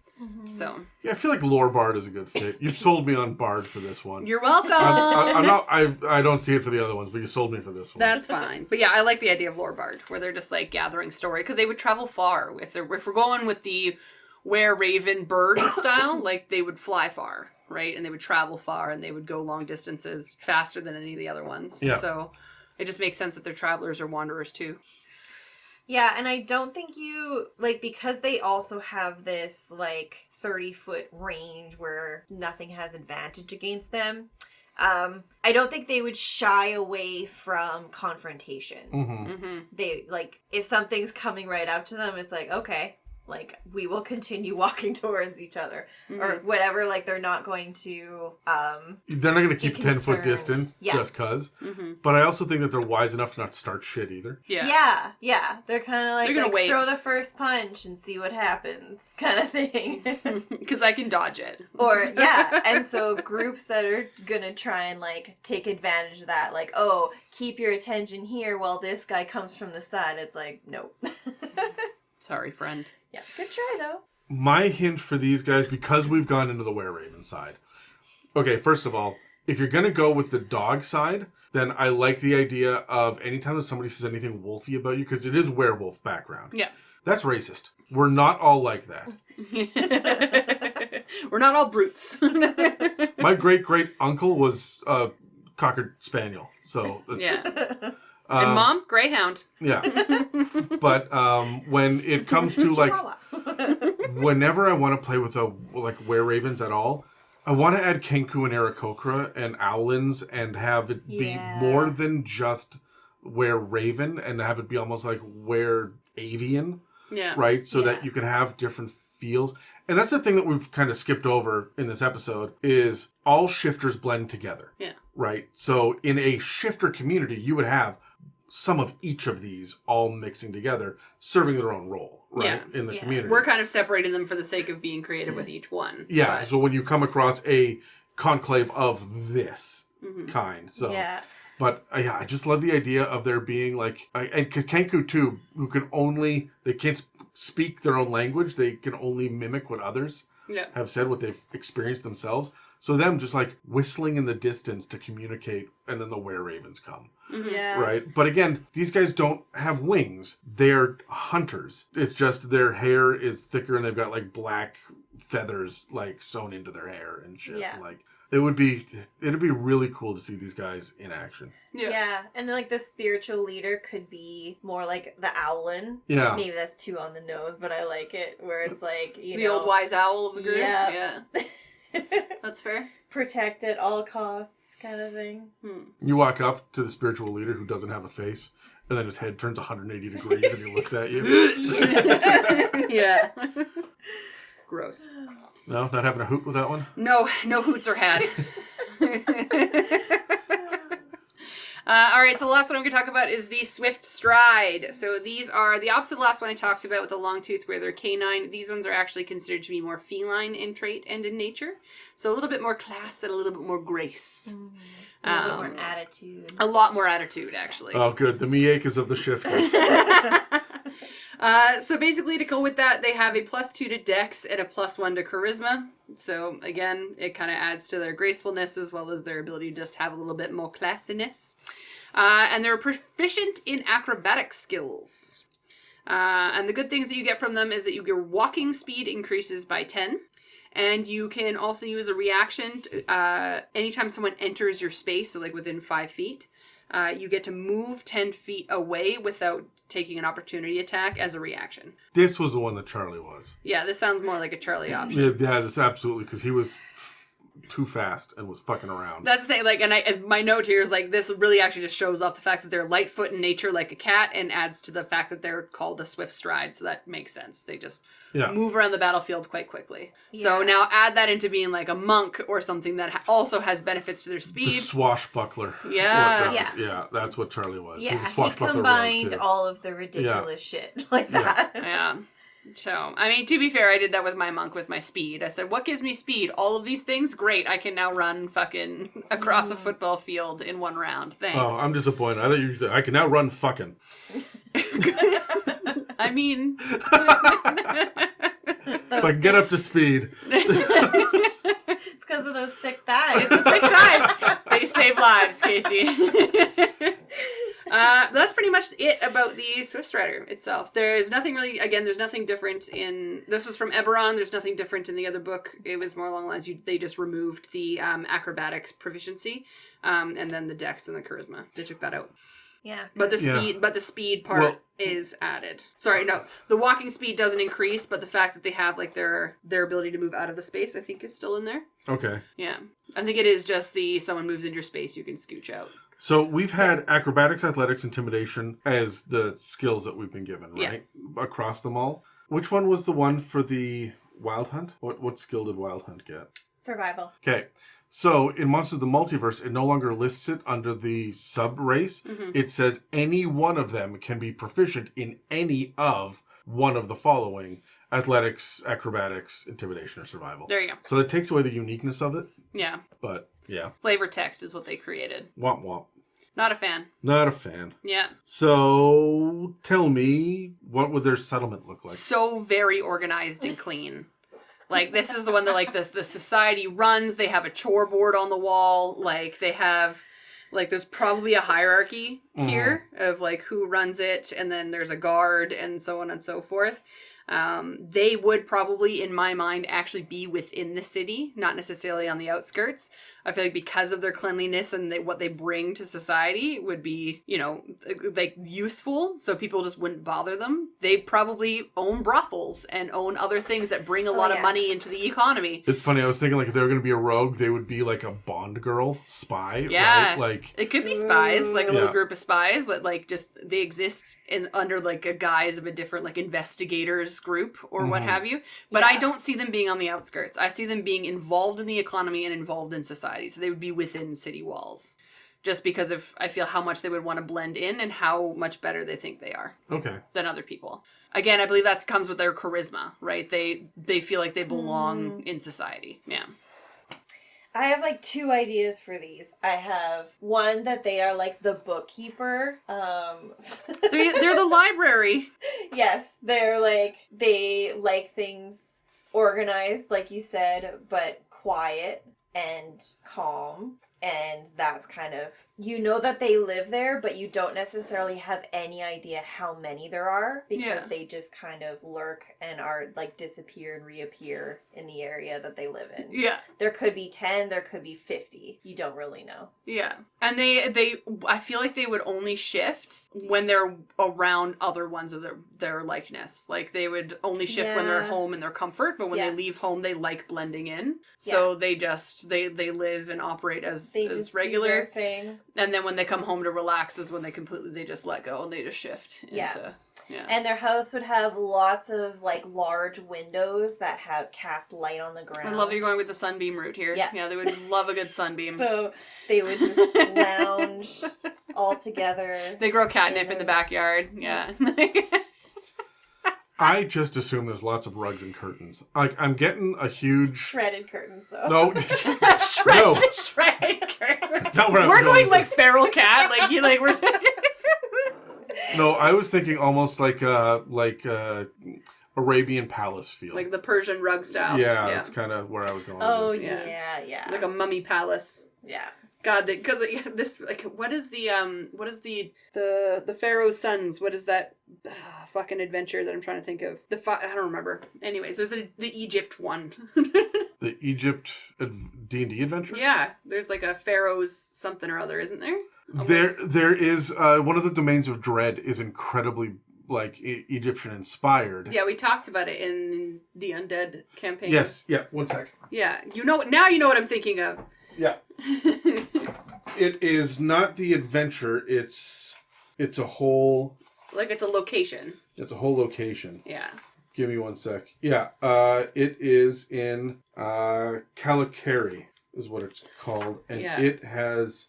Yeah, it's all about like Egyptian ideals and ideas, and as a matter of fact, the artwork has feline-looking tabaxis and stuff like. Yeah. So. Yeah. It's not the one that's like full pyramid. There is one that's full pyramid as well. Mm-hmm. But it's very like on the Mediterranean vibe. Yeah, right? But I'm going this route because the whole like Egyptians worship cats and the felines. Mm-hmm. So if you were going to have generations and generations of souls imbued, this world would eventually come up. Is what I would do as a DM at some point, right? Yeah. Yeah. I can't look at Van Richten. If it's in my hand, I will be distracted. So it has to go away. What class do you pick for this kind of shifter? Rogue, fighter. I also agree still bard, just an entertainer of some kind. Like I feel like that charisma, right? The charisma part of it. Yeah. I feel like they could be inherently magical, especially if they had like I want to lean in the world cult, but not necessarily a cult, like maybe a coven of these. Or still warlock, but not evil. Right? Exactly, right? Like they're still like very like, this is my crew. This is my coven, you know? But that's what I see them as, especially because like, yeah, they're graceful. They have the dex and they have the charisma. So this one I would pick bard. You would go bard? Yeah. I'm getting you all in with the bards and shifters. I know. Why bard? Because I think they would be... It's the trickstery side of it for me. Yeah. Yeah, they would be able to talk their way into or out of a lot and use their like feminine, feline... Using their wiles. Yeah. To their advantage.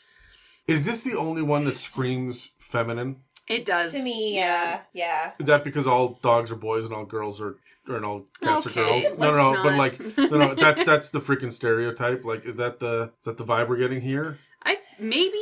But... I was really like, were ravens to me are always female. Yeah. So I was always thinking it was a matriarchy over there. Yeah, I could see this being. I did say owners of brothels, so I feel like this could be a matriarchy in my world and in my brain. So with the Beasthide out front and the freaking Longtooth inside as the patrons. Yeah. Yeah. Yeah. The point is, we made a whorehouse. We have made a Swiftstride whorehouse. Yeah. Yeah. We'll call it this.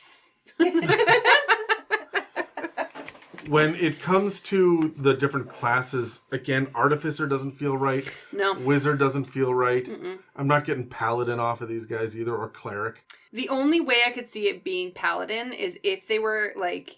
Again, in my mind, if they just threw these into like an Egyptian like mass and world. Oh, they're like the priests. They would be the priests of where they're. But I would still call them priests, but make them warlocks. Warlocks, or even clerics fit better than a paladin. Yeah. And wearing like a whole ridiculous amount of jewelry. So much regalia. Yeah. I also like these guys as hunters, though. Like to flip the script a little bit. Yeah. They're good rangers. Yeah. The other thing I was thinking of was bounty hunter. Yeah, there you go. Yeah, your like silent, moves through the shadows bounty hunter can like wait in your room. That's really good flavor for the Wildhunt too. The spiritual bounty hunter that like captures or kills and then says a prayer and takes them on, like takes the trophy of the kill or their captive back, and just this was always destined to happen. My God tells us that this was, next time live a better life, and this one like that kind of yeah, absolutely. Figure it out. Yeah. Role-playing tips. I feel like they would, again, I would want to play them more trickstery, so they'd be very sly with their words. They'd be very intentional behind what they say, and they would have like very graceful movements. So if you're going to describe how they move and how they walk, it's slowly with grace, and then when they pick up the pace, it's really fast. It like darts across the room, moves quickly. Makes no sound. Yeah. Those There are kinds of Nux and a pieces. moon. Yeah. How did you not get there first? I said the mummy earlier. What comes to mind for me is like Catwoman. Yeah. That's what. Maybe that's why we're so ingrained that this is a feminine matriarchy, is because of the current cat-like characters we've grown up with have always been feminine. Yeah. The other angle, except you did just say Oliver Twist, and I went to Oliver and Company. You went to the cartoon with the little cat? Yeah, and like that's the only instance of like main character is a cat and also a boy. Yeah. We don't get many of those these days. Yeah, but even like all Disney, all cats are female and all dogs are boys. Yeah, it's just what comes. Yeah, what you're growing up with, I guess. Let's break the mold. Yeah. Well, not quite breaking the mold, but the other thing that came to mind too was shield maidens. Would they work for shield maidens? Again, it's the feminine thing, but throw in a feline part and they are now your fighter. You technically could do shield maiden because they would throw javelins as their dex like throw. Mm-hmm. So yeah, the ranged weapons. That would be really cool. I like Beasthide as shield maidens more. Like, yeah. Shout out to the large women that are just gonna fuck shit up. Yeah, thick thighs. Yeah. Not what I meant. But yeah, throwing more of a, if you want to do Beasthide and have a female character, that could be a good like inspiration piece. My role-playing bit for this is absolutely going to be that they feel like they're judging you all of the time. 100%. Even when they're not. Yeah. It's that thing where when Dan asks a stupid question and one of my characters goes, now I want you to stop and think that through a second time. Let's take a thought. Yeah. We're just going to take a moment and I want you to play this back. I feel like that is the kind of energy and vibe that they have all of the time, even when you're right. Yeah. They're just going to say, they're going to narrow their eyes, say, yes. Interesting you would go there first, but all right. My favorite new one is like, I'll pause and be like, okay. That would... Not terrifying at all. Okay. By about the third time you did that to me, I'd be like, is it okay, maybe? As you slowly move your chair back. It's getting slowly angrier and angrier. So, those are the 4 kinds of shifters. But before we wrap up, let's take a second to check out a brief info break. If you've been inspired by the conversation in this episode, please feel free to reach out and share your creativity and ideas with us and the rest of the community. You can reach us on Facebook and Instagram or on our subreddit, r/itsAmimic, where we keep a place for you to ask mailbag questions as well as our episode guide. Also, if you're feeling particularly generous, please follow and subscribe and leave us positive reviews, likes, and comments. Engagements like that help us pop up on search engines and keep this show running. Do you think DMs spend enough time having beasts and pets and mounts interact in unique ways with shifters and like druids and the other bestial-like creatures? Let's roll Bestial, initiative. maybe. Sure. I have a 17, Casey with a 19, Adam with a 3. Going Womp womp. first. Do you think that DMs do? As a newer DM, this probably is something I would not think about. Yeah. And so it's not even that I would choose not to. It just, I wouldn't. As an experienced DM, I don't think about this shit. Okay. That's Like, this question calls me out directly. Okay. I was gonna say Adam as our forever DM, but technically you did do a pretty good job with. I think the only time I've really come across it was Dan's character had Zoltan, Yeah. which you did really good with playing out him as a character, but there wasn't a lot of like, I'm going to interact with this druid in particular. You know what I mean? So, but then if Charlie is a shifter, I'm pretty sure there was some talk to animals moments that he did for us. No, that was all Dan doing talk with plants as a furbolg. Oh, yeah. That was all that shit. Yeah, well, I remember all those arguments of like, Dan, explain it to me again, because... Yeah. What are you trying to do? Trying to get the ivy to... You're not giving it sentience, Daniel. There we go. We called him out. We said we'd call him out. Yeah, there we go. His full name. Yeah, I feel like, sure, you could. Do I think DMs spend enough time doing it? Yes. If they spend none, yes. If they spend lots, yes. If it suits the campaign. Yeah. But if people are just like, what the fuck are we doing here? Yeah, because I think it's not that it's up to the player. Like, sometimes you just have to put a lot of faith in your player that your players remember what they can do as characters. Yeah. And so I think that if you were to particularly want to make a druid or another shifter shine, putting animals in there is a good way for them to trigger them to remember that you might have some abilities that give you the chance to have that opportunity, but you can't control what your players get to interact with. Yeah. If they To a just degree. ignore You it. don't fucking say. I felt the dagger. I didn't have to look at it. I gave it a sick dodge. I want you to hear the, okay, Yeah. in my voice. That's what I got. It's the pause. You have to get the pause, though. Okay. There you go. Nailed it. I'm going to say, I agree with you 100%, Casey, that it's about the campaign. Because Zoltan was a constant familiar that needed to be out there and utilized. You guys needed a scout. And for about a third of that campaign, you were down to 3 people. Mm-hmm.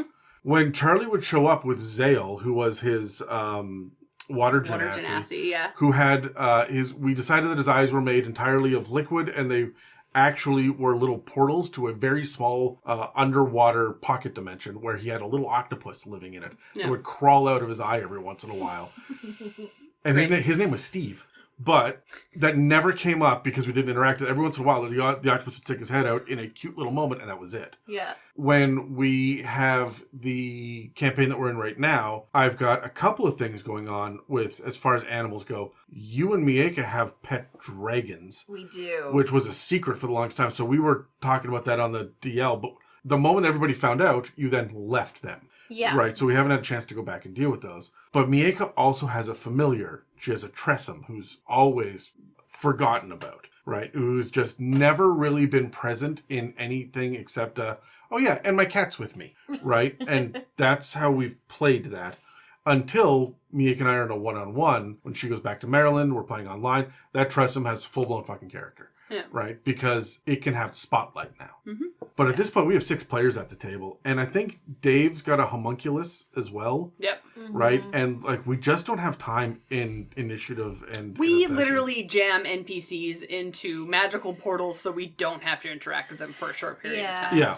Like So it depends on the size of your table. It depends on the level of campaign. Yeah. Because you guys are doing a lot of exploration. It was great to have familiars around. Now you have a monk that can't sit still, who is going to run ahead and scout everything as well, right? So, and murder it. And murder. As well as the literal rogue scout that Dave is playing, right? So we don't have the need for familiars. We're not using mounts because you guys have a hot air balloon, and the pets got left behind for safety. Also, they're illegal. So, like, it depends on the campaign. Yeah, right? 100%. So, yeah, I guess that's my answer. But I should probably put more thought into the characterization of pets and mounts. Because I'll do it for familiars because they're smart. But I won't bother giving a mount personality. You had Agnes, the giant lizard. Agnes didn't have a personality. Agnes was a large mount with hit points. Like, Yeah. that was it. So Cora had a horse that we never used because she left it behind and never heard from her horse again. Akra also had a she horse. rides it now. I know. I'm very excited about it. Yeah, well, Akra had a nightmare. A nightmare, yes. But again, almost no personality, right? No. Like just it shows up, it snorts smoke, and that's it, right? Yeah. I also had a homunculus named Honey I remember. that I never used. But I had you my all, Grey Render. I remember that. You had Jeremy had a lot of personality. He did have a lot of personality. He was a lot of fun. Yeah. But and Eveline, your monk, had Bubbles. Yes, The gazer, Yeah. who is just, that's not so much personality as what chaos can I inject in this moment. Yeah, that's Yeah. fair. So So I feel like, effort is put in when it's required, but it's like, it never occurs to me for animals. yeah. If it's more interesting, if it's a monstrosity or something, then I'll jump. It makes in there. sense. Yeah. Yeah. Anyway, that's all for this part of our conversation on shifters in D&D 5th edition. Please take a second to engage with a like, follow, comment, and review to help push our engagement. And don't forget to subscribe to find future inspirations for your campaigns. If you'd like to support us, we have a store with some merch and a donate button on our website, it'samimic.com, as well as a Patreon. This episode and others can also be found on Spotify, Apple Podcasts, YouTube, and most other podcast apps. Thanks for listening to It's a Mimic, where you never know what you're going to get. This has been an It's a Mimic production. Please check the show notes for this episode to see links, time codes, and credits. And don't forget to reach out and share your own inspirations.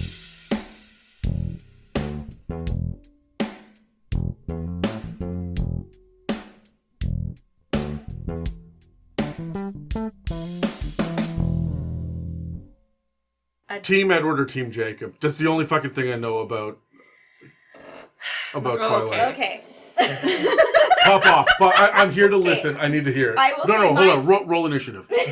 No, we don't need initiative. Casey, go first. You're ready. You go.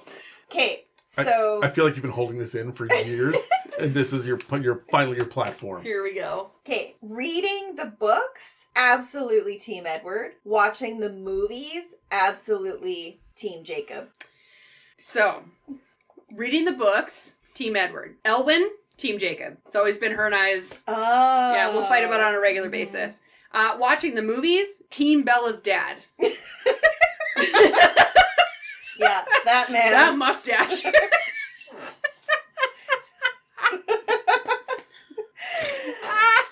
You are absolutely correct. Right? You're welcome. All right, but why? What's the book versus movie version of them?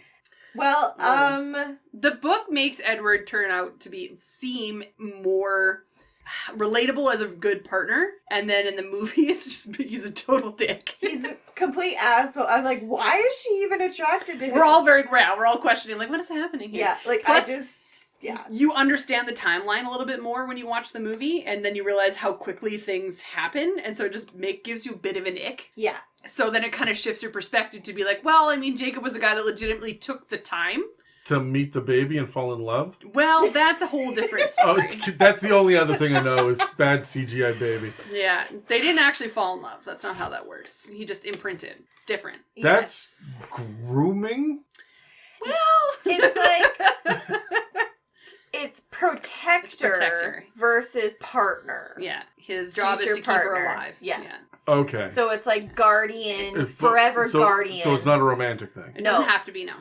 It doesn't have to be, but in is some it? cases it can be, yes. Okay. Yeah. Yeah. In this case, it was very much portrayed written as guardian Yeah. of the child. Yeah. Okay. Yeah. All right. I am never going to watch these movies. I know. The books are great. I will never bother to read these books. I have a backlog of 30 books. So the best part is if you read the book that is the retelling of the first Twilight, but from Edward's perspective, that also fucks you up. Like, did you read that one? No. It's fucked up. I didn't read that. I'm assuming this is fanfic? No, it was actually written by her. And she released How did it. I not read that? You can actually buy the book now in 2 parts. Like, it's like this fucking fat. The internet can't see me, but it's like this big. That's fat. That's fat. That is Thick as some thighs. Thick as some thighs, you might say. 3 CDs there.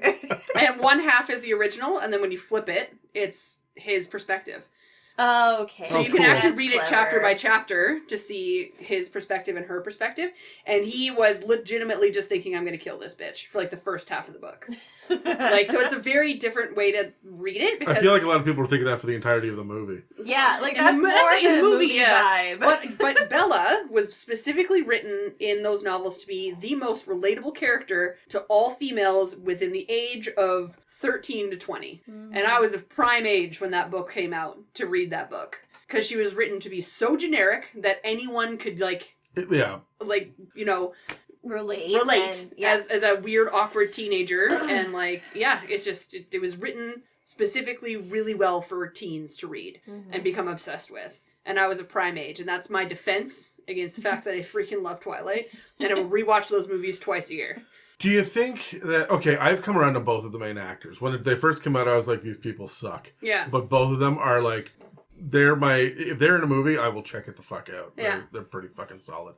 But do you think that maybe Edward was a dick because Robert Pattinson did not want to fucking be there? No, I think the issue is that when you're reading the book, you make up your own mental image of the facial expressions he gives. Whereas, like, his portrayal and acting of Edward legitimately was very not soft. To the point where, like, halfway through the first little part of the filming, they had to pull him aside and be like, you have to figure your face out, or we're gonna have to find somebody else. Because they could not get him to portray Edward appropriately for the longest time. And so I think that breeds into it. And I think he didn't really not want to be there until he finished the first movie and realized this was going to be a problem in his life. Okay, when the fans happened. Yes. Because he didn't even know what Twilight was. He just, like, and he just did the audition, and I think he was, like, his whole thing was that he was, like, out of money, about to move home, give up on acting, and then he got this role. So he had no idea what he was getting into. Yeah, like, I wouldn't be shocked he never read the book. Oh, 100% he never read at it. all. Yeah. There's no way he did. Yeah. So, but, and then the other sad part was the actor who played Jacob, they almost replaced him in the second book. In the second movie, because in that movie was when he made the transition from being a human to a werewolf, and he was supposed to get super swole. Mm-hmm. And they're like, he was the only one who was kind of playing of age, like he was under the age of 20 at the time. And like, he was just like, no, I'll fucking get jacked. And he got jacked. Yeah. Like, yes, we're like, little man.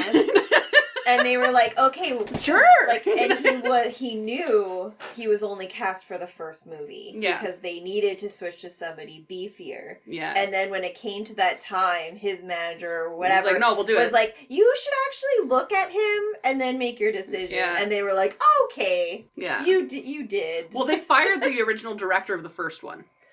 Because they're like, this was terrible.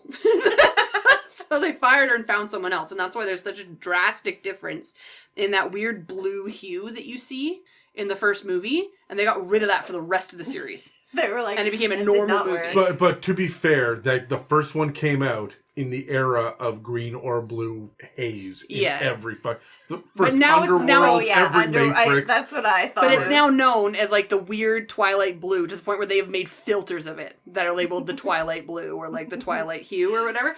No, they're just saying the Twilight blue. No, hey. It's phenomenal. Weird. This is weird that it's coming up today because there is actually, I think... A full moon? No. Elwyn and I, on our Facebook, we literally had a conversation about Twilight today on our walls on Facebook. So we got the notification to be like, hey, do you remember this conversation you had 12 years ago? Oh my God. In 2008 about the fact that this Twilight movie was coming out? And like the comments were like, oh, the actress playing Bella looks so pretty. Like, I didn't think she was going to be that pretty. And like all these things. Like, we were just fucking gushing. Like, don't get me wrong. We were, in 2008, we would have been 20? 20? Yeah. So like, yeah. Cute. Yeah. Oh, man. So it's funny that it's coming up today because, like, that was our conversation this morning. Cool. You're welcome. No. Like, I'm legitimately interested. I love this weird, like, behind-the-scenes trivia shit. And you should do hey, man, if the internet would like a Twilight fan mailbag. We skew pretty hard into the male demographic. But if someone wants to throw together 20 questions, absolutely we can. We could do it for all the ladies. Oh, we'll do it. God. Yeah. Oh, man. And don't get me wrong. I love it, but I will rip that movie apart. Like, don't even, like... I will destroy it, but... With love. Yeah. What's his face, Jacob? Did he ever do anything else? Because the other two are fucking amazing. He did another done some couple great of like shit. random like rom-coms. Like there were a Taylor? couple. I guess. Yeah, I Taylor Lautner. Taylor Lautner. I don't know what his name is. Sure, yeah. Yeah, he did. Yes. He did like a couple. I'm gonna look it up right now because he did a couple of weird. I was just thinking, if rom-coms. he's that buff, did he not do action movies? Oh, he gave up on that afterwards. Like, he went back down to... He did that abduction movie in 2011, which was supposed to be an action movie, which was not very well done. He also Yeah. did Tracers, which was... Sure. And then he was in a bunch of sports movies. Oh, there that is. And then I actually think he wanted to disappear from, the well, fame. he clearly everyone just still knows him as Jacob. Like, that's his thing. The other Yeah. two have kind of shrugged that off at this point, and Like, in like- desperation. Well, Kirsten Stewart, like, just became themselves. yeah, Right? You can see their transition into, like, becoming the person that they should have been all that time. But was then pigeonholed into, like, this role and this character and this way of matters.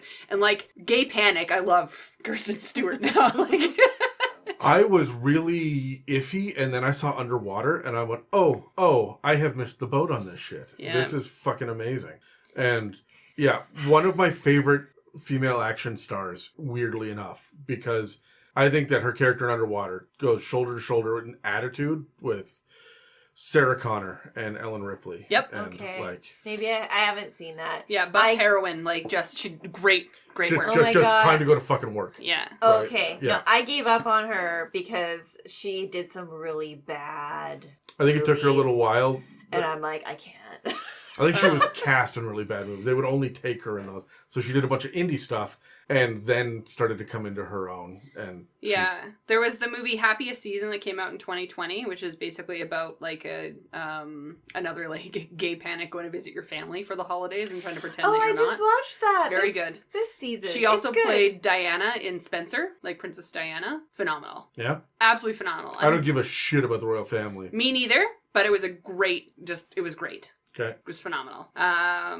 But other than that, there was a movie back in the first movie that I went back and watched after I realized who she was an actress and actually enjoyed her. She did a movie called Speak, which was way back in the early 2000s. And it was basically, it's a coming of age movie for teenage girls. Very sad, trigger warning, but like very well done. And for her to be that young and have a role like that, great. I also liked her in Panic Room. She was great then. Great Panic Room. Yeah. Right? But yeah, and Edward Cullen, he can do no wrong. The best modern Batman. I like him better than Christian Bale. Yeah. By a fucking sight. Do you know what his real name is? Not Edward Cullen. Yeah, Robert Pattinson. Attaboy. Yeah, but Batman is essentially a vampire. Yep. So- He did a really good job. Yeah. And most people gave him that compliment. And then what was that movie where it The was... Lighthouse. The Lighthouse Fuck, was he really rocked good. in that. And then there was the one that was about 2011 that he was in. I think it's called Remember Me. You mean 9/11? Sorry, 9/11, yeah.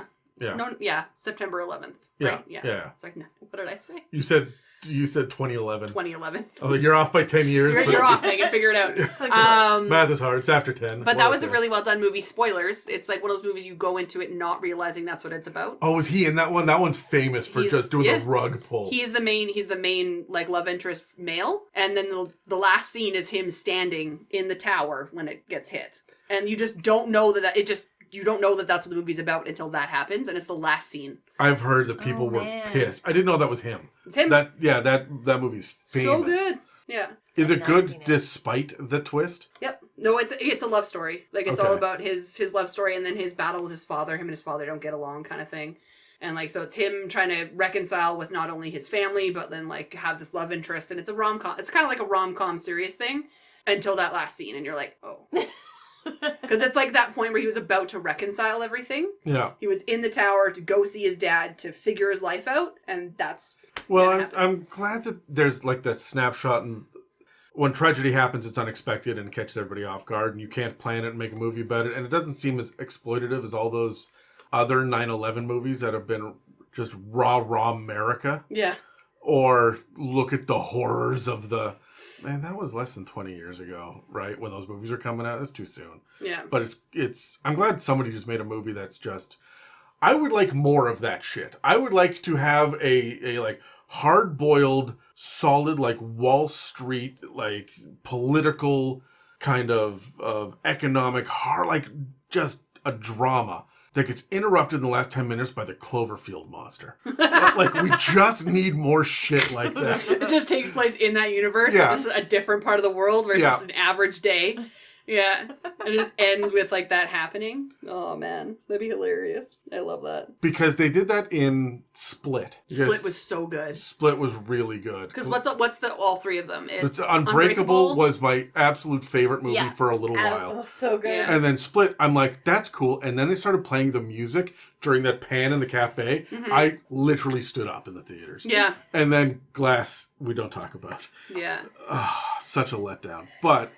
But they did that. We did not know it was connected until suddenly it was connected. And I'm like, well, fuck everything. This is great. Yeah. There was the one that was connected to, fuck, I'm really bad at remembering movie names and things like that. The one with, the house and the axe, and the kid, the red rum. Oh, The Shining. The Shining. There was the movie that they made that eventually ended up connected to The Shining. And now I'm trying to remember what movie that was. Do you mean Dr. Sleep? That's the one. That is a direct sequel that was written. It was everyone knew this was the sequel to The Shining. I didn't know. Oh, wow. I went and watched, like, you would know because you're you. But, like, my brother said, hey, you would probably really like Dr. Sleep. Like, it's really good. I'm like, cool. Like, clicked on it, didn't read the synopsis, clicked on it, read it, like, didn't read it. Started watching it, and all of a sudden I was like, wait a minute. What the fuck? And, like, my brain was blown because, like, I did not make that distinction and connection. I went in completely blind and unknowing. And I felt like that was really cool for me. But now I realize that no one else probably had that experience. No. That's just you. Yeah. That's just you. Oh, Lord. Although, I'm trying to remember who it was. I talked someone into watching The Mist. Oh. But I told them that it was a story about neighbors that were having an argument with each other. Mm-hmm. Because that's how the movie starts. Yeah. And then suddenly they go into town and they see the neighbor in the grocery store. I'm like, oh, okay, what's this? And suddenly fucking tentacle monsters and shit. And I'm like, ha! Surprise! Tentacle monsters. I've seen that movie. I gotta say. Wait, what? Wait, what? I've read that book. I'd say the best thing that anyone can ever do is go into a movie blind. Yeah. It's good to have someone else vet it so you know you're not going to watch a piece of shit. Yeah. But Mieke didn't know anything about any of the Alien movies and fucking thoroughly enjoyed them. She just finished off all the Daniel Craig James Bond, had never seen a James Bond movie. Yeah. Where 2/3 of the way through Back to the Future, she had no idea what she was getting into. I love that she liked the Alien series because Sigourney Weaver and, like, my first child, if I have one, their name will be Ripley. 100%. But I like that I made you guys go in blind for Saltburn. I feel like that one you had to go in blind for. I went blind into that. Yeah. There was something else I went blind into. Oh, Knock at the Cabin. No fucking idea what that was about. I'm still blind on that one, so I haven't watched it. I'll shut up. You know those movies that are like, well, are they telling the truth or is he crazy? Yeah. Like 10 Cloverfield Lane, and like you just don't know until you get 3/4 of the way through the movie. You're like, oh shit. Yeah. Right? Most of the time, he's just crazy. Yeah. This is another one of those ones that just walks the line so well of like, where are we going? How is this going to? Yeah.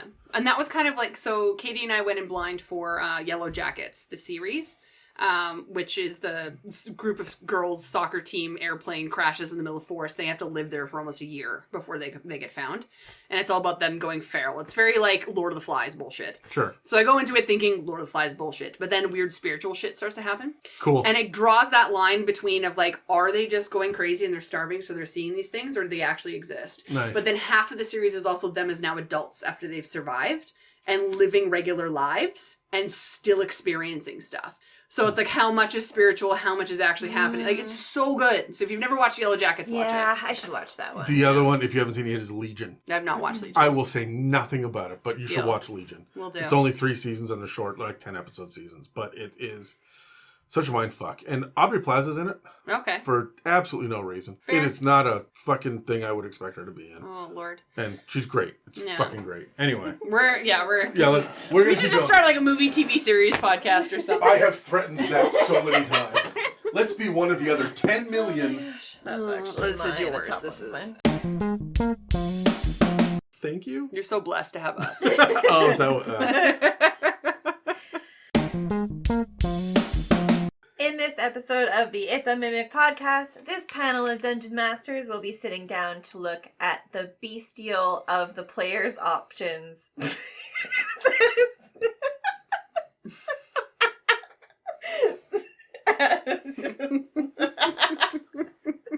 I actually have done several episodes without fucking up the intro, so I was due.